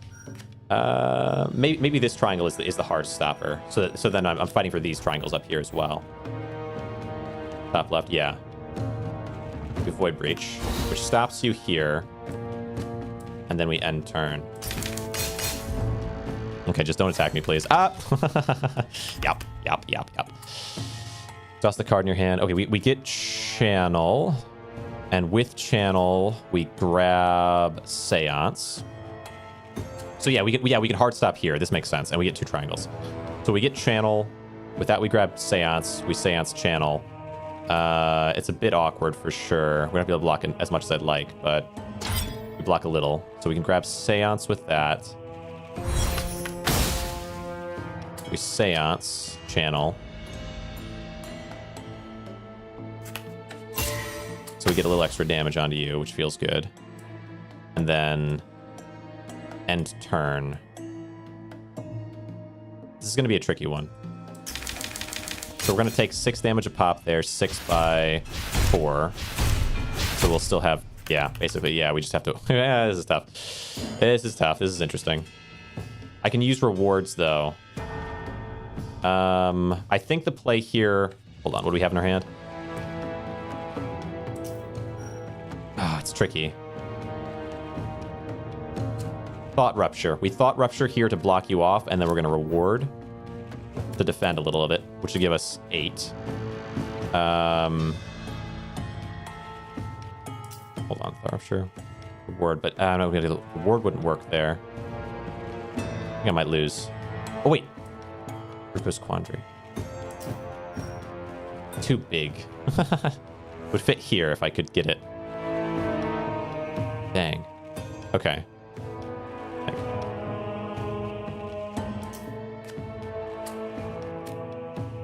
Refresh. Yeah, I think you're right. I think it is a rip. This is 8. Wait, no, it's not.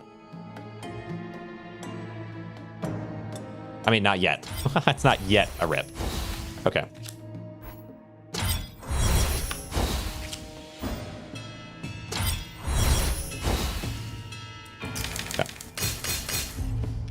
Okay. Yeah, I don't know how I win, but I was glad not to be dead, huh? That's pretty good. Unless you're infinite. True. Feeling so infinite right now. Let's see.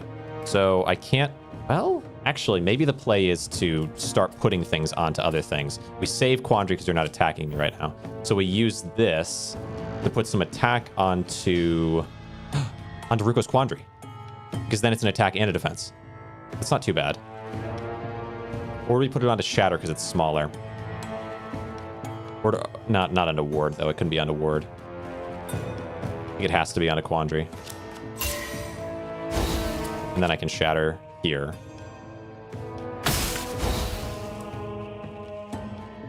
Single use, true. True, but it's just a little damage. You're right, it's also single use, yeah, in terms of focusing on defense there, absolutely. Okay. So now I can properly... Oh, but I can always reward. I can always reward my way out of this. I mean, for now. Okay, come on, for now. But still, until we can get Seance, or whatever it is that I have waiting for me. Which will do an insane amount of damage, actually. The more that I do this, the more insane amounts of damage it'll do. Oh, wait. True. What could Thought Rupture get me right now? Not a whole lot of much. So probably just use a bolt. A little bit of damage. Wait, do we lose here? 4. Dang. Wow, it was close. I mean, it was close to... Well, it was kind of close because if I could have gotten Seance, I'd imagine it does pretty crazy damage by now. What does it do? 15 extra damage? Maybe not. Maybe not. Dang it. Okay. Nothing I can draw, is there? I don't think so. Nonetheless. Nonetheless. All right. Yeah, 4 times 4. Dang it. Wow. Yeah, true. 16. Easily enough. Read card removals. Yeah, absolutely. Yeah. I think I did as much card removal as I could have done, but maybe there was a spot where I could have done more. Not an elite. True. This is not an elite.